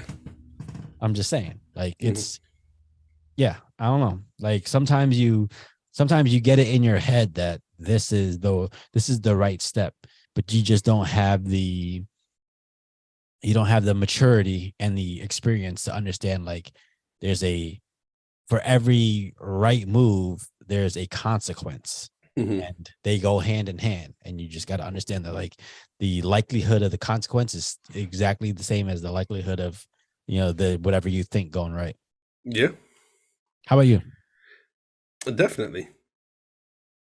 I've been holding on to this for a minute because I didn't want to put it on the air. But when I left Germany and made the decision I made to be here, I had all these ideas, all these plans, everything that was supposed to go right and didn't. You know what I'm saying? Yeah. And it left me like, what the fuck did I do and why? Yeah. You know what I'm saying? Do you, I mean, obviously, like I've watched that journey, and like we've talked a lot through it all, and it's like I've seen you try to navigate the consequences Indeed. of those actions, the right way. And I'll be honest, like from me to you, Mhm. For someone who's been put in the position that you're put in, like you're making do is the best way possible. So it's hard to look at you now and say, hey man, he's doing wrong, because you're trying your best to navigate the situation between a whole lot of different personalities. Yeah, But it's like, it's because also at the same time, you got to sit there and be like, well, if I had made this choice back then, would it have gone that way? I feel like the whale, I made the decision and it wasn't for me. You know what I'm saying? Yeah. I wanted to give other people the chance to step outside themselves. Yeah. You know what I'm saying? And in my opinion, I did. Yeah. They just, in my opinion, again, they just chose not to see it. And the reason why I say chose is because it was sitting right there plain as day. Yeah. But if the person that you're looking up to is leading you the wrong way, Mm-hmm. then you're going to follow that. So you're not going to see that maybe that person isn't doing the right thing. You know what I'm saying? Yeah. And, here it is. Yeah. Which, of course, No, go ahead. no, I'm saying, which, of course, me being in Germany was a whole big fucking culture shock. Yeah. And not because of my ability to be there. Like I told you before, I felt like I was in a prison in an open cell. Yeah. Like I have the ability to run, but where? You know what I'm saying? Yeah. Like it's wide open. You can leave whenever you want to. But where? You know what I'm saying? Yeah. And it's hard because like once you make those kind of choices, it's like, all right, like you gotta handle the consequences that come with it. Mm-hmm. No matter how uncomfortable they are, no matter how like hard they are. Like, it's like, okay, I might step into this situation thinking I'm doing good for everyone. Mm-hmm. All it ends up doing is, putting me in a position to go, hey, if I wanna keep these people in my life the way I want them to be in my life, I'm gonna have to work extra hard, and no one else is gonna have to no one else is gonna lift a finger. Mm-hmm. But it's on me to do because I'm the one that made this choice. Yeah, definitely. And that's what it came down to. I'm really cautious about what I put on air for because it's really really personal. Yeah. But I really identified with the well. Like I made a decision that was to help everybody else, Mm-hmm. and all it did was kill me. Yeah. So to speak. Yeah. You know what I'm saying? Yeah. So what'd you think when the whale finally got not, I don't want to say he got his just due, but when the whale finally got his moment. Yeah. Oh, I was happy about that because what was the reaction like in the theater for you guys? I mean, for me, I ain't gonna say you guys because everybody's different, but for me, it's like he had his moment to prove I've been trying to tell you this shit fucking 10 years ago. You know what I'm saying? Yeah. And y'all wouldn't listen. Mm-hmm. Y'all just saw what I did and didn't understand why I did what I did. Yeah. You saw what I did and didn't want to know why. Yeah. You know what I'm saying? And then when it all comes out, and it's like, oh, now you see the why, but it's kind of late. But I'm still me, and I'm still here, and I'm still powerful. So let me do what I plan on doing, which is fuck the shit up. You know what I'm saying? Bro, I'm not gonna say what happened. Yeah. All I'm gonna say is when it happened, my entire theater went, "Oh shit!" And I almost stood up. I was like, "Oh fuck!" It was, dude. It's to me, that moment in that movie is equivalent to the hammer coming back and landing in Captain America's hand. Yeah. Exactly like that. It's like, oh, like it's one of those kind of moments. Yeah. And I agree. Like when that happened, he was like, I was trying to stop you earlier and try to do it the right way. And doing it the right way caused the wrong outcome. Yeah. So now, because I have nothing to lose, I'm gonna do it my way. Yeah. And you're going to lose. So yeah, it was definitely that was a good moment. You know what I'm saying? All right, so I gotta pee again. God damn, seriously? Yeah, bro. It's just It's just hours and hours of liquid.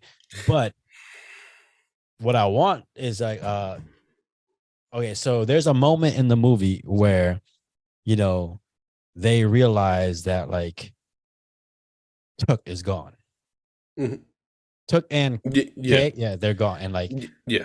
everybody's got to step into motion. Like explain to the people, like, as because you're a parent, Mhm. as a parent, like how would you react in that situation? And Oh wait, how was their reaction? You know, how would their reaction compare to how you would react? you know what? I think I'm gonna wait for you on this one. Yeah, took your fucking headphones off. Go, goddammit. Um, shit. This is a hard one to cover without him because as a parent, it's not only your youngest child, it's all your children. You know what I'm saying? Whether you adopt them or they come from you or whatever, if you care about somebody, you care about them. And no, nobody's more important than the other person.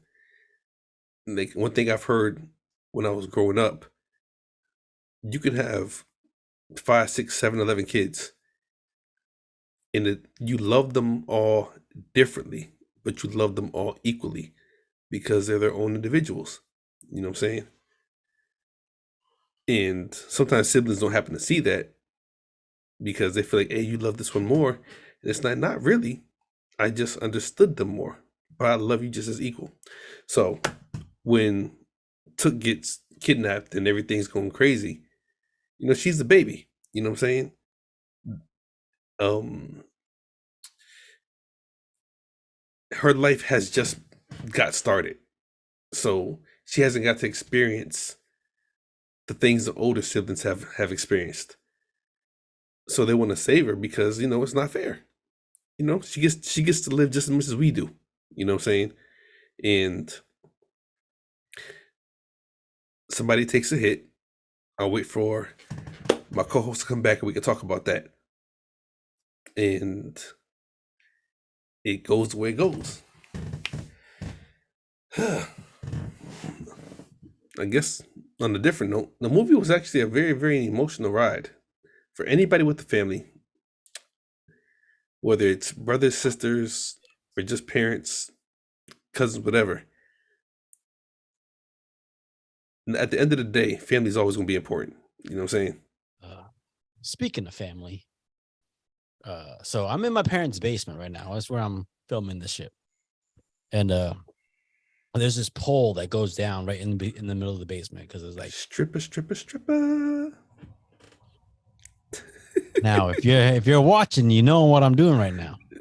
But because you're listening, you don't know. Because Mhm. there's this pole that goes down in between the middle of the basement because obviously it's a load bearing pole.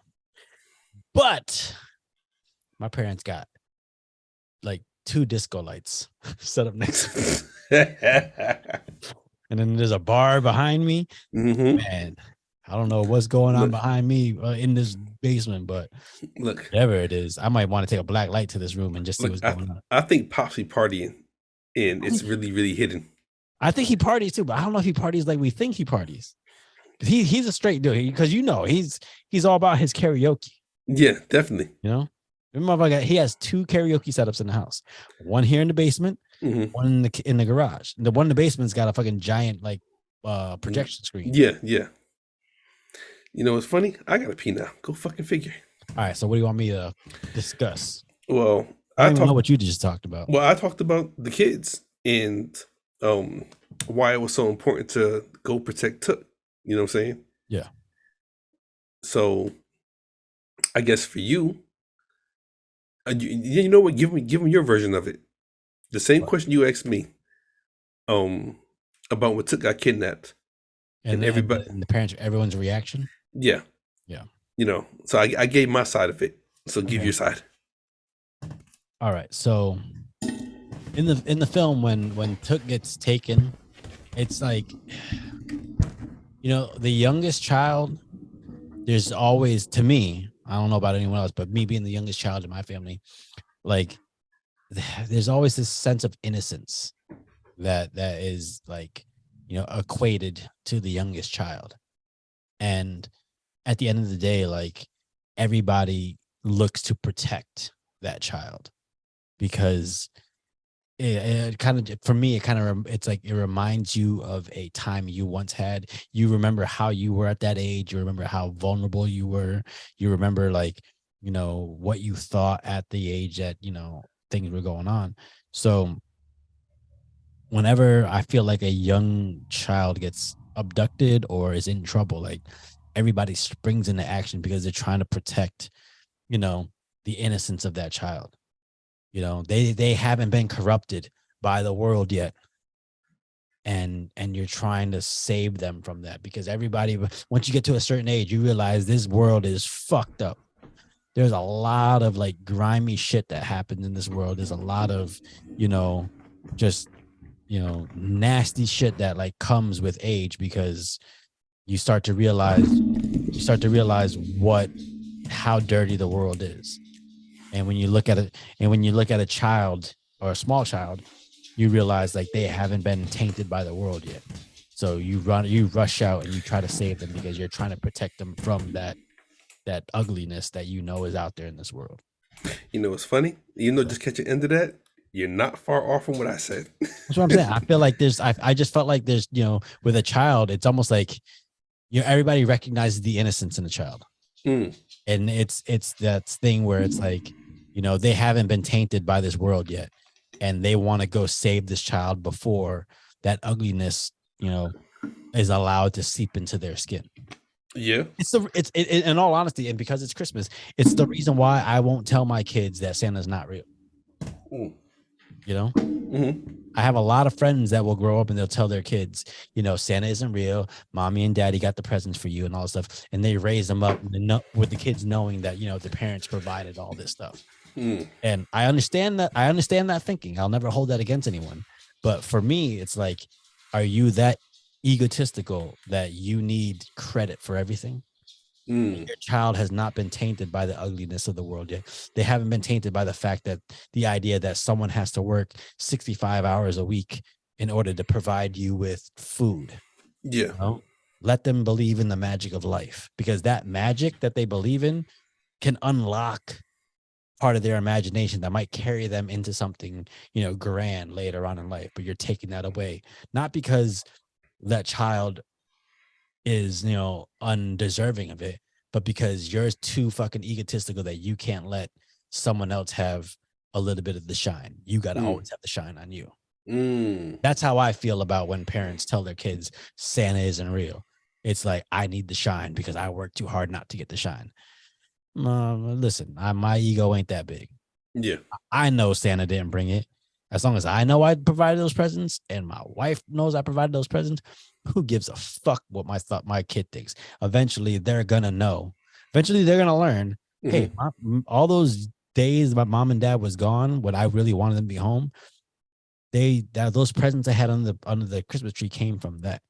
And you get that appreciation. I understand that, because that's what happened to me.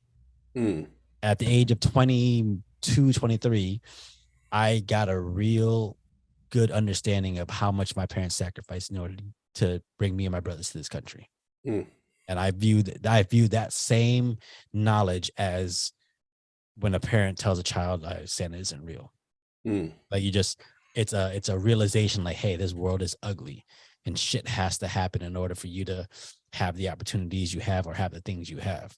So, yeah.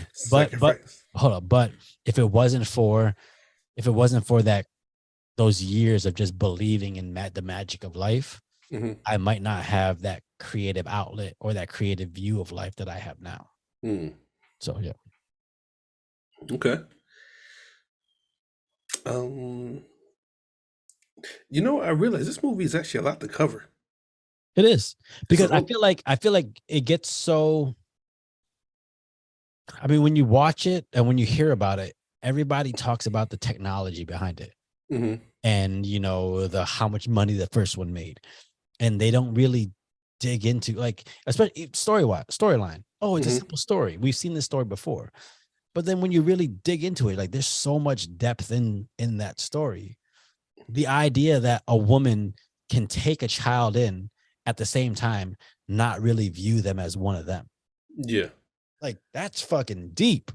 There's so much. Now that I'm thinking about it, I don't think we're gonna be able to cover it all because there's so much to hit on, from the fact of Spider actually trying to save his dad, but Yeah. knowing he don't want shit to do with them. Yeah. You know what I'm saying? And then one of my favorite parts of the movie, when the water people are actually going into battle, and he tells his wife, "You should stay back," and she's like, "I ride." It took off. Like, she was like for the lack of a better word, she was that bitch. You know what I'm Yeah, saying? exactly. You know who plays her, right? Nah, I don't. I was trying to figure it out. I don't know. That's bro. That's Kate Winslet. That's Really? that's hey, paint me like one of your French girls. That's who that was? Yeah, Oh shit. yeah, crazy. I, And the dude that played her husband uh-huh. is Cliff Curtis. That first of all, that motherfucker is a fucking chameleon. Cliff Curtis, he's played so many different nationalities. I'm about to say, You, is he you've seen him, but you might not know who it is. I'm trying to think. Was he in Colombiana as Zoe's uncle? I don't know, but he played the main cholo in Training Day. You know when they're Oh, Smiley. yeah, you know when they're about to kill Ethan Hawke. Yes, Smiley. Okay, yeah, that's the same dude. Okay, but Yeah. that's also fucking Zuko's dad in Last Airbender. Like the dude's he can play all these different nationalities. Yeah, he was in Hobbs and Shaw too as the Rock's As brother Rock's that brother. punched him in the face. Exactly. Holy shit. One man Okay. plays Samoan, Yeah. whatever they are, whatever He played Zuko, Colombian, Samoan, Mexican. yeah. Yeah, crazy. That's what's up. Yeah. But I actually liked his character. Yeah. I felt like he was like the proper king, so to speak. Yeah. Like real laid back. But when he's stern, when what was it? Was it the fight? Oh no, when it was when they left the little brother out there, Yeah. basically to die. Yeah. And he said, "Everybody sit down," and everybody's like, "Okay," you know what I'm saying? Like, he's serious right now. Leave him alone.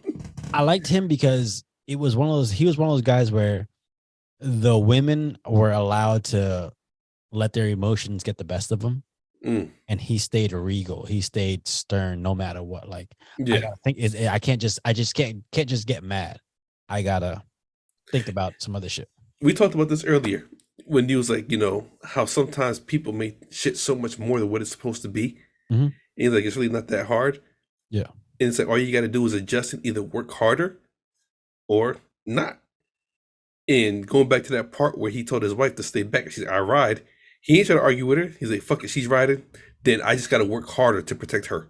Yeah. That's all it was. You know what I'm saying? Exactly. It's like you're not, him trying to hold her back is going to do more harm than actually letting her go out there and, fight for her people. Yeah. So, yeah. My favorite scene in the movie, this is by far, is spoiler. If you've been listening this far, this is spoiling the whole damn movie. Shit, it is what it is.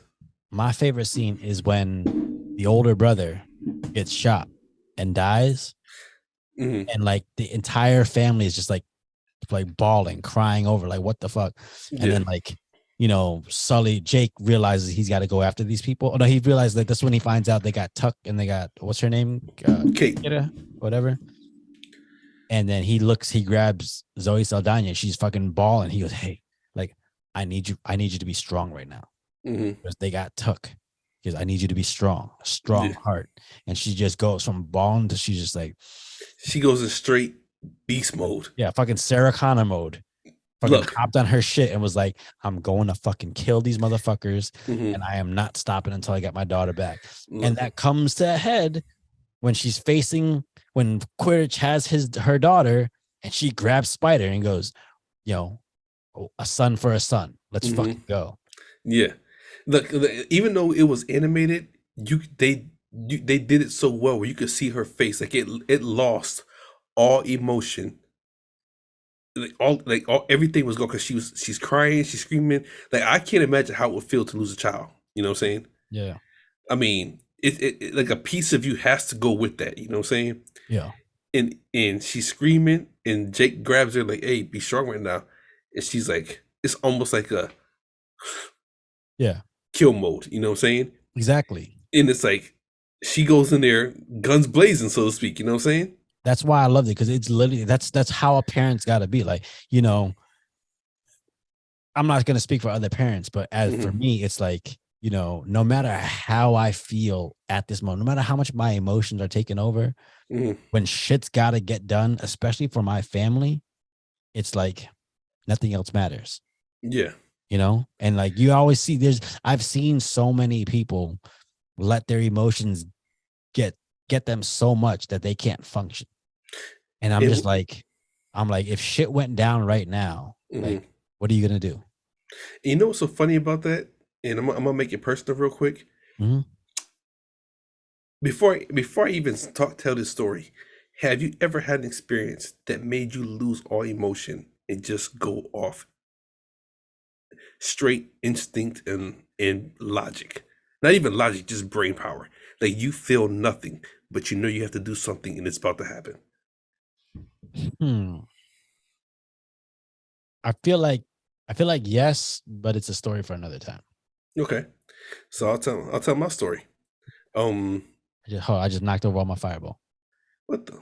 Did you spill it? Shit. Hey, I'm listening. Go for it. Oh no, I mean I know that, but you're over here playing musical fireball shit. There we go. All right, go ahead. So I was in Iraq. Yep. And dude named, I'm gonna say his name. God rest his soul, Kane. And we called him Cadillac Kane. At least I did. You know what I'm saying? Yeah. And I came off a mission, and I called him in the DFAC. And he was like, "Hey, when you get a chance, I need a haircut." I said, "Cool, I got you." You know what I'm saying? Went, do it, had to do whatever. Went to his room or whatever. Chopped him, gave me a haircut, all the good stuff. I want to say 2 days later, we were out on a mission, and we heard the biggest bomb go off. It was huge. And the way the story goes, somebody drove a dump truck into the fob with 3,000 pounds of explosives. And they blew the shit up. And Kane was one of the people that died. And I just cut this man's hair 2 days before. You know what I'm saying? Yeah. He just had a baby. I want to say it was a baby girl, I believe. That same year, he went home for her birth, came back. And when we got the news, we got back to the base. We all had to regroup, see what was going on, and then go out there and do what we do. You know what I'm saying? And at that moment, which is why I think I'm so fucked up now these days, because you killed my friend. Yeah. You know what I'm saying?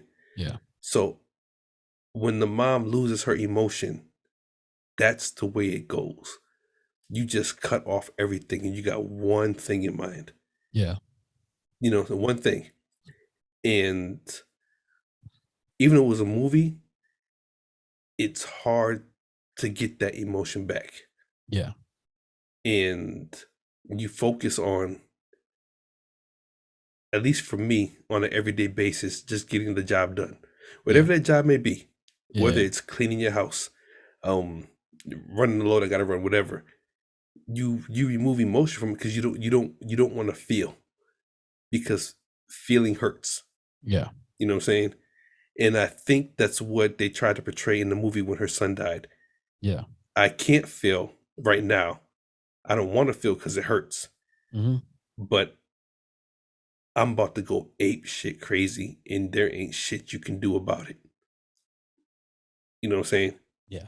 I'm sorry if you see me fidgeting, but like the pee's coming back. Must you got pee again? Yeah. Okay, so I mean, obviously, I got a story that I would like to tell, but that's for another time. But at the same time, this is not nearly as my pee just subsided. Okay, so this story isn't nearly as intense, but when we went whitewater rafting, when shit went down and oars went exploding everywhere and everybody flew into the water, some of us was struggling, holding on for dear life. Yeah. And me and you, we sat there and it just every emotion went out the window. I was like, all right, we need to get back on this boat. Or it goes down. Yeah.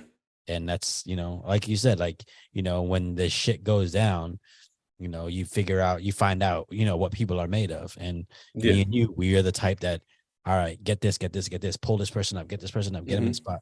And it's not nearly as detrimental as, going to war, but it's just, you figure out what a person's made of when shit goes down at a spontaneous moment, and how do they react to it. Yeah. And that's what I was saying. I think it's really just fucked up because I can't speak for anybody but me. But once you can get to that place of letting go of everything to get something done, it's really, really hard to connect back to everything. Yeah. Now my brain's opened up. Oh, this is why I love drinking. Can you hold that till after I pee? Okay, cool. I hold it after you. I'm gonna sing a song. Where you go? Right. Da, da, da, da, da, da. Oh man, ladies and gentlemen, welcome to Sarath and Chris's Movie Theory Podcast.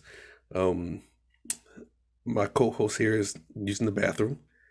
I don't want to lose my train of thoughts. So I don't want to talk about nothing else but just the birds and the bees and his background. American flag, the Patriots. Definitely a New England household.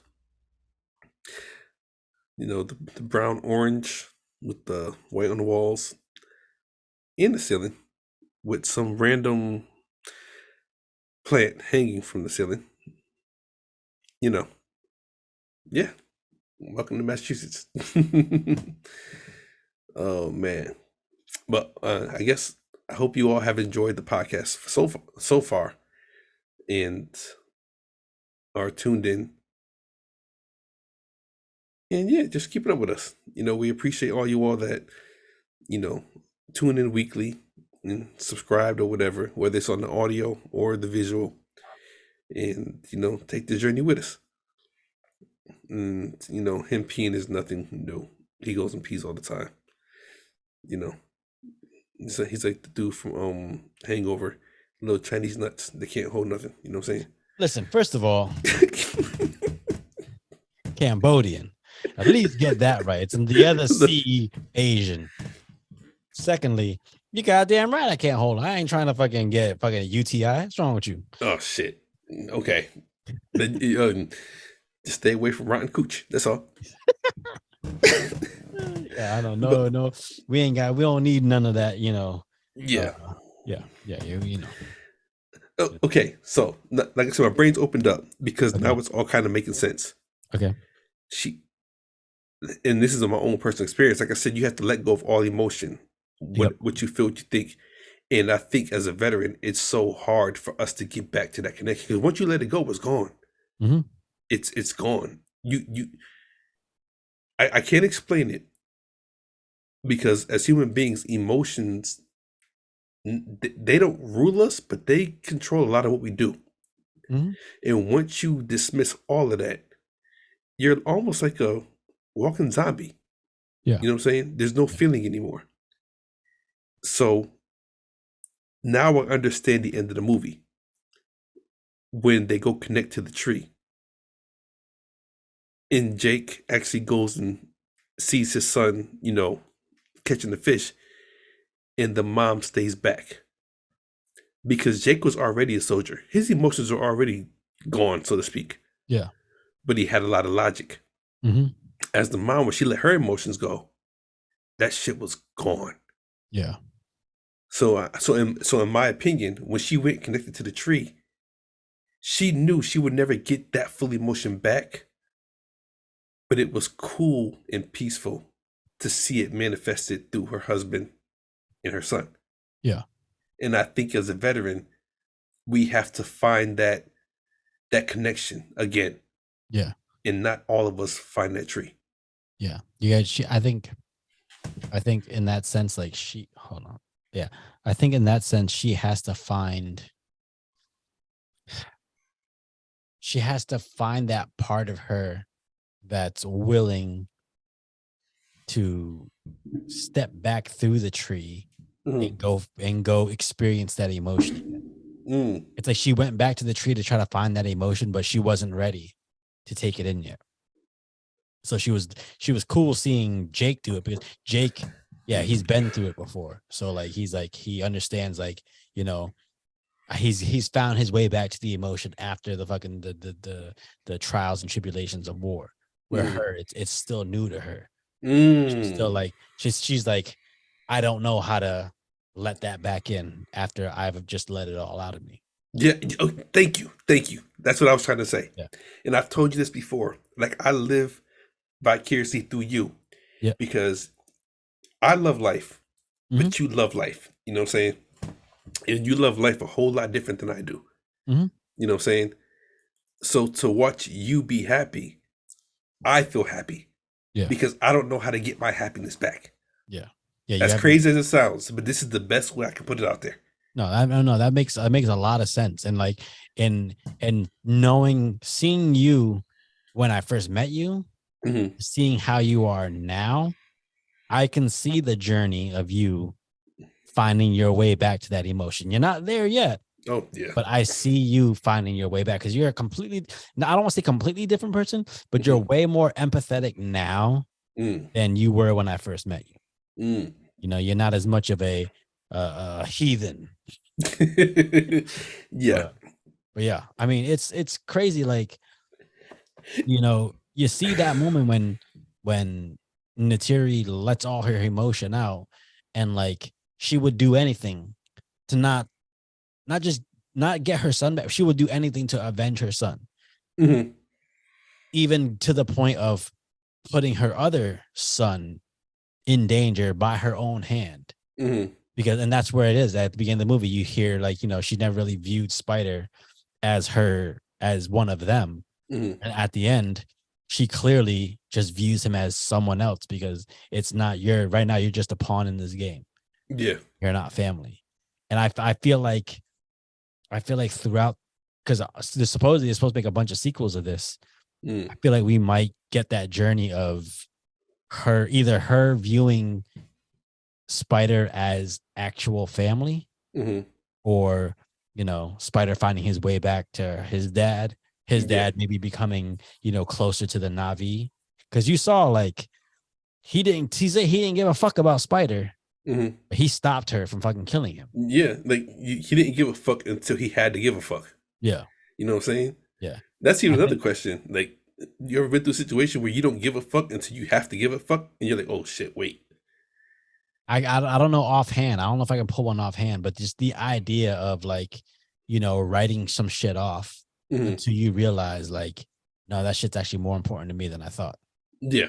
You know, it's one of those things. I don't know if I've ever been through that. I can't think of one offhand, but it's a very powerful emotion, because I feel like in that moment, it's less about that thing and more about like who you are as a person. And in that moment, the Quidditch avatar realized he's more like Quidditch than he thought.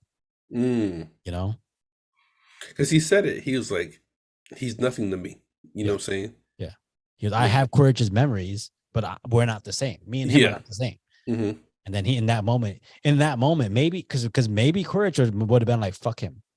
And maybe that's why he's not the same, because like maybe he actually has more empathy because he actually got to interact and, you know, learn about Pandora in a way that the other dude, he just, his mind was already closed off to it.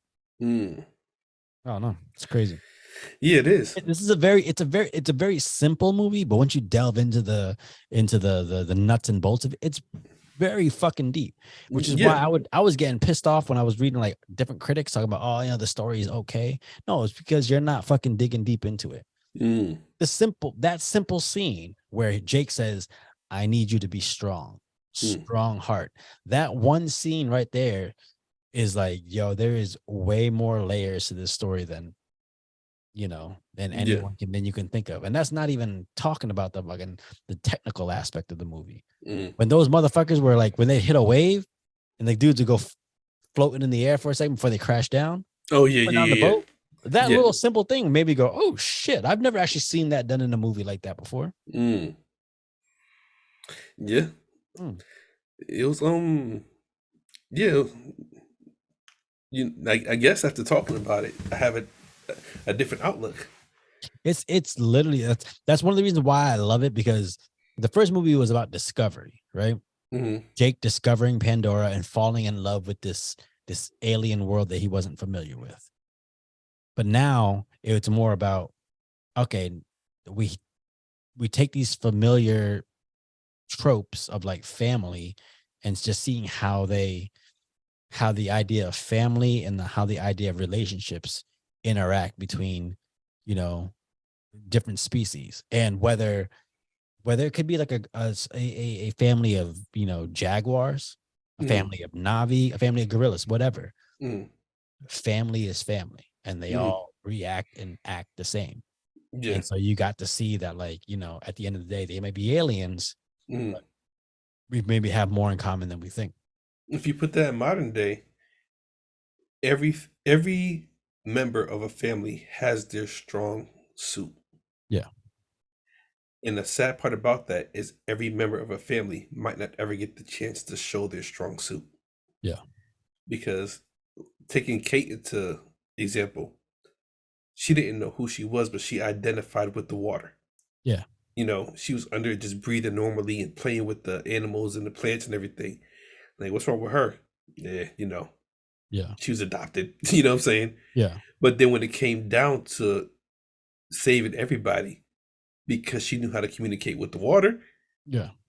that was her moment to shine. Yeah. You That know what I'm was saying? her connection. That was her relationship with her mom, Mm, because her mom, her consciousness got released into Pandora. yeah. And so that's why she's like, I could feel her breathing. I can feel Mm, this. And it's like, that's why she felt this connection to the earth, because it was like, well, that's my family, yeah. you know? And then again, that spider, he feels this connection to Quidditch, because even though he's in an avatar state, whatever, he's like, he recognizes, like, that's my dad, Yeah. you know? And but then at the same time, you got these like biological connections, but then you have the idea of all those people coming together to make the Sully family. Like, you're not the family I was born into, you're the Hmm. family I chose. Indeed. You know? Indeed. So it's all different aspects of family and how the relationships between people, you know, interact with each other. And that's why I think this film is so dope, because Mm, you and me, we both know, like, relationships and family are like high on our list of priorities. mhm. Yeah. So I don't know how much time we got, but let's talk about my another favorite scene in the movie for me, Go for it. when Sully actually saves his family and gets him off the fucked up ship, Mm-hmm. and the colonel's like, "I'm gonna come back for you. Like, it's never gonna end." Yeah. And Sully says, "Well, let's just do it then." You know what I'm saying? Yeah. I was like, that Exactly. part right there, like, fuck yeah. You know what I'm saying? Mhm. Because that's a threat. That's, hey, I'm gonna come back. I'm Hmm. gonna kill your fucking family. Yeah. That's exactly what he said. So he said, yeah, like, fuck it, let's fucking go now. Like, if Let's do it let's then. not wait. Yeah. Yeah, that's crazy, Hmm. because like, that's a very real reaction. Yeah. If someone threatens my family, I'm sorry, like, just end it right now. I don't give a Yeah. fuck. Like, Like, the win, lose. smart move is getting my family out of here Hmm. and running and getting away from this thing. But he understood at that moment, you know, they can't run anymore. Yeah. What was the Terminator that came out?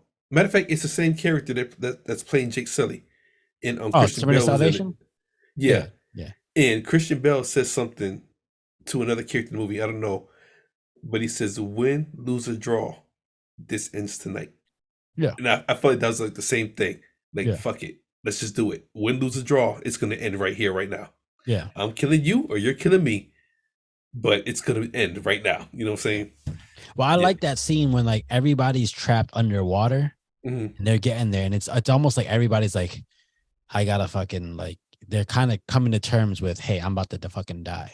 Hmm. So he's, you know, the son is trying to teach Jake, like, hey, like, breathe slow, Hmm. breathe this, because like, you can tell with Jake, he didn't really like adopt that whole water way of thinking. Like, he's still Yeah. in the mindset of, I'm a soldier, I'm in the woods and stuff like that. And Hmm. like, the kids were the ones that were really like adopting it and really learning. So he's like, Hmm. in that moment, he's like, I'm gonna fucking die. And his son's like, you know, relax, whatever. And then with Tuck and the mom, it's just like the mom's just sitting there looking at her like, no matter what I can fucking do, I'm about to watch my fucking youngest daughter die right in front of me. Yeah. And it's like coming to that realization, like this might be the end. Mm-hmm. That's a fucking scary thought, bro. Yeah, man. Like imagine knowing like you are doing everything you can to save the people you love. And in that moment, you're like, I can't fucking save them. Like that's coming to like just having to come to terms with that idea. Like I might not be able to save my fucking family right now. Fucking crazy. Yeah. Bro, this movie is so fucking deep, and it's so much deeper than people. Now that we're talking about it, it's making sense now. I think because when I was watching it, there was so much. Well, like I said, my brain was kind of fucked up, anyways. But there was so much going on, I couldn't catch all the deepness of it. You know what I'm saying? Well, so that's what I think with Avatar, especially the first one and this one. It's like I think the reason they have to do kind of like a simplistic story, or like the storyline itself is pretty, standard, is because they're putting so much other shit into it that like if it was a complex story plus that deep, you might just be like, what the fuck is going on? But it's easy to sit there and like dig deep into it when it's like, okay, parents got to save the kids. Let's go. Yeah. Then you can really dive into the nuts and bolts and the fucking the meat of the story or the meat of the relationships. Yeah. Anyways. All right, man. Final thoughts on Avatar 2, The Way of Water. Well, after this conversation, if you can expand your mind just enough, and the reason why I say enough is I don't know what enough is. Only you do as a person. Yeah. Then you'll enjoy it. There's a if you've been following us through this conversation, there's a lot going on, a lot of levels, a lot of deepness, a lot of surfaceness too, because we didn't touch on a whole lot of other things. You know what I'm saying? But final thoughts. It's a good movie. It's a good family movie. Yeah. Hopefully, helping you understand your family. That's the best way I could put it. For me, it's first of all, it's the cinematic experience of this movie is one of the best cinematic experiences I've ever had. So if for all else, go to the theater and watch it in 3D and just let yourself be taken in by what you're witnessing. But more than anything, like the biggest thing I took from this movie is like the idea of family is so much deeper than just the people, the blood you have, or the people you're born, the family you're born into. So it's almost like take a second and really think about what family means to you and who your family truly is. Yeah. Because like those are the people that at the end of the day are going to mean the most to you. So yeah, like just really, really think about what the idea of family means to you. Yeah. Well, all right, man. That's Avatar 2, The Way of Water. I could finally take this third shot because I've been fucking peeing my ass off. That's all I got left. I'm gonna finish it with you. All right. Well, you know what? We're literally filming this, a couple days before Christmas. So, Chris ain't up here with the family. Wish you were, Indeed. But obviously you're going to see the other side of your family. Yeah, so. Gotta go see baby girl.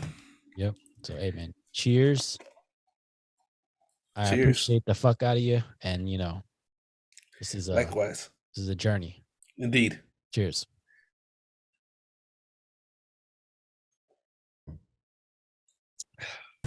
Dude, I think you might be right. I think this the convenience store Fireball is just a thinner and less potent version. Fireball. That's what I heard. I gotta try them both back to back. One from the liquor store, one from the dollar store. I feel like if I start wilding out tonight, get you a VA, brother. Like I instantly feel like I'm getting okay. If you start hearing stories from my brothers about my mom and dad freaking out because Sarath's like, break dancing in the kitchen. Oh shit! Hey, shit! Record that shit. Anyways, all right. So this is your boy Sarath, aka Makazi. and your boy Chris Brown, aka Red Fort Delta. And for those out there, just understand this is Sarath and Chris's Movie Therapy Podcast, and you listening, you watching, y'all are all a part of the family. We appreciate y'all. In typical Sarath and Chris fashion, middle fingers up.